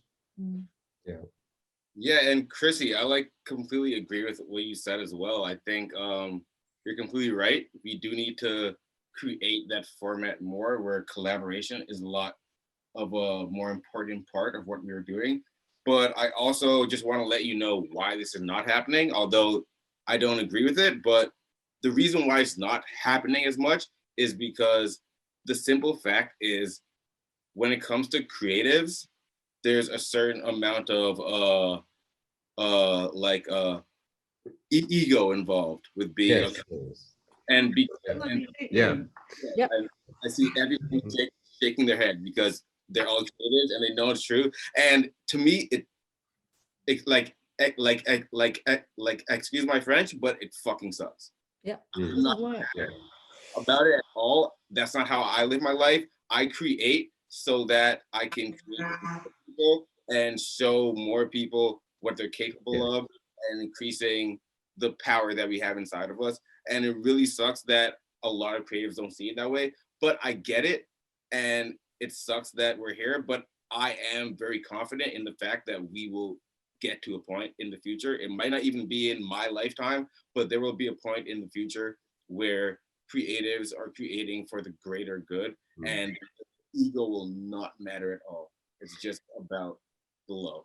So yeah, I totally agree, TJ. And I think the challenge always is that, and I think we spoke a little bit about this with Tim Smit, was this sort of, well, is some degree of competition, it is good if it drives people on, but not if it's the expense of collaboration. And I think, it's certainly taken me a lot longer than it's taken you, TJ, to figure this out. And, this idea that, as I mentioned earlier, I always thought there were two options. You either did the right thing or you made money.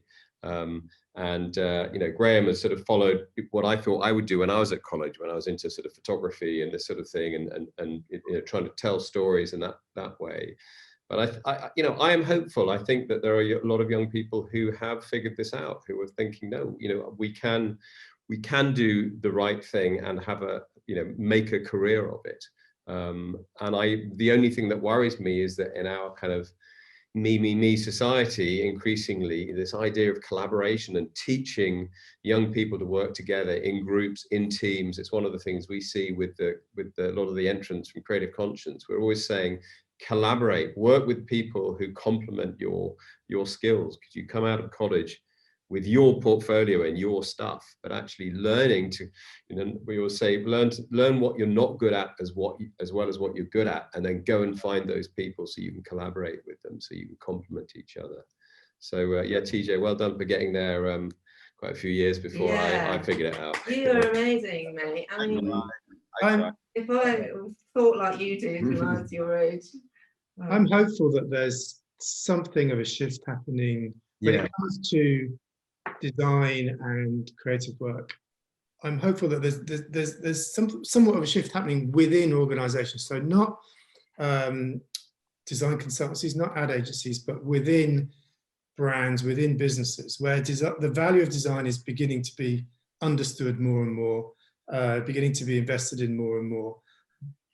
But if you look at how designers or creative people, the mindset they need to be effective working within those kind of larger organizations, they cannot work as individuals. They cannot take a brief away, work on it just by themselves and come back and present some ta-da solution, aren't I amazing? It doesn't happen like that. It's a collaborative business. It's a collaborative process about trying to find a solution to a problem within an organization. And I think as more and more designers and creative people see a path for them whereby they may choose to work within an organization rather than one of the famous design consultancies that they've always kind of hero worshipped in the past, we will see, I think, a different, more collaborative, less ego-based way of working become more of the norm. And I think a lot of that comes from the changes in tech and the way in which, say, software development or digital product development is so much more of a collaborative effort than the sort of auteur model of the design genius that perhaps we've all been brought up in the past. So I'm hopeful that. Do you think that the big brands will take chances with kind of nobodies? I think so. I think it's going to happen more. I've not seen it. How many times have you seen it? What do you mean though by taking chance with nobodies? No, I just mean like you're talking about sort of taking a, you know, seeing these big sort of brands, seeing more in design and not just sort of, these big brands just follow, you know, they need the smaller brands to show what's good, you know. Mm-hmm. But they don't know what they're doing, these big brands. You know, they're looking for the individuals to come up with good ideas. Yeah. And they're going to the big brands and saying, we want that idea. That's well, I think Graeme, you know, there's a really big debate going on in the B-Corp community at the moment because, for example, when Coke bought Innocent, you know, there was a, you know, well, hang on, everybody's saying, well, how come Innocent can be a B Corp? They're owned by Coca-Cola, one of the biggest polluters in the world, you know, a really big, bad food business. And I was talking to the head of innovation at Innocent, and she was saying, well, you know, it is a delicate balance we have to try, but they bought us and they're very hands-on, and we are there as their test bed. We are doing the innovation. We're looking at non-plastics. You know, we're doing all this stuff, and anything that we, you know, they're doing, we're doing the risk, we're doing the R&D, and anything that, you know, that they think works, then they can pull it back into the organization. But it is a really hard balance. You know, how do you get these big, you know, behemoths to move in the right direction? They're not doing it fast enough, and yet, you know, you can see, you know, that some of these smaller businesses, you know, they want a bit of that, and as long as they don't completely take over and sort of dilute it, I think it takes a few bigger, really massive brands to show away, and then it becomes fashionable in some ways to do something different, because at the moment it's not. There's some that is fashionable to take a chance, but it's not quite there yet. But no, not there yet. If it becomes that kind of fashionable, we need, because we're doing something unique and we're really trying, then I think loads of people will follow. But I struggle to see it at the moment, which is I think as designers, it's up to us to be brave enough to say to our clients, this isn't good enough. You know, and that's what Solly talked about yesterday from Futura. She was really adamant. You can't, you know, pretend. You can't be doing a bit of this over here and a bit of that over there. It's not good enough. We don't have the time. We've got to, as industry, we've got to say no. We are not working for you, and that takes huge bravery. It takes huge bravery. People won't do it. Sorry? It takes a lot of bravery, but lots of people won't do it. Lots of design companies won't do it. But when it comes down to it, that's where the creativity comes in. I think that we give a lot of power to these big brands because their creativity is amazing. Like Coca-Cola. It's the opposite. They're not creative at all. Huh? It's the opposite. They're not creative at all, these big brands. Exactly. That's what I'm saying. So we're giving so much power to these big brands because we're not giving power to ourselves. If we really want things to change, of course, these big brands have to fall in line, but all things still start with what we are doing. And when we create things, the goal shouldn't just be to sell for the brand that you are working for, or the goal shouldn't just be to affect people in your single community. The goal should be to have something that's long-standing and long-lasting that can bypass all of the barriers that we've had our entire lives and create something that really, really hits your soul. And once you do that, it can for sure create a force that is stronger than all things that have been done. So that's kind of the goal.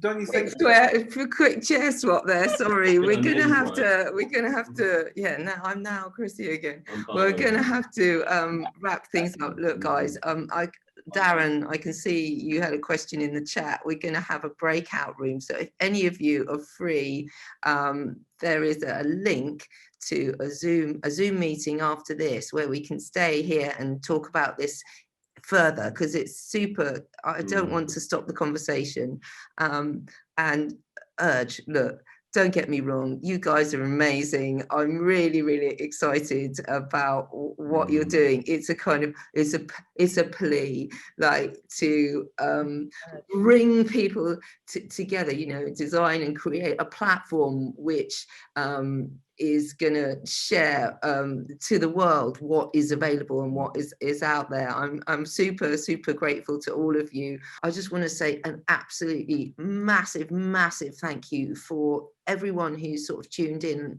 and all the people that will see this stuff online afterwards as well, for giving your time to listen to us, because that's a privilege in its own right, that you've given us your time.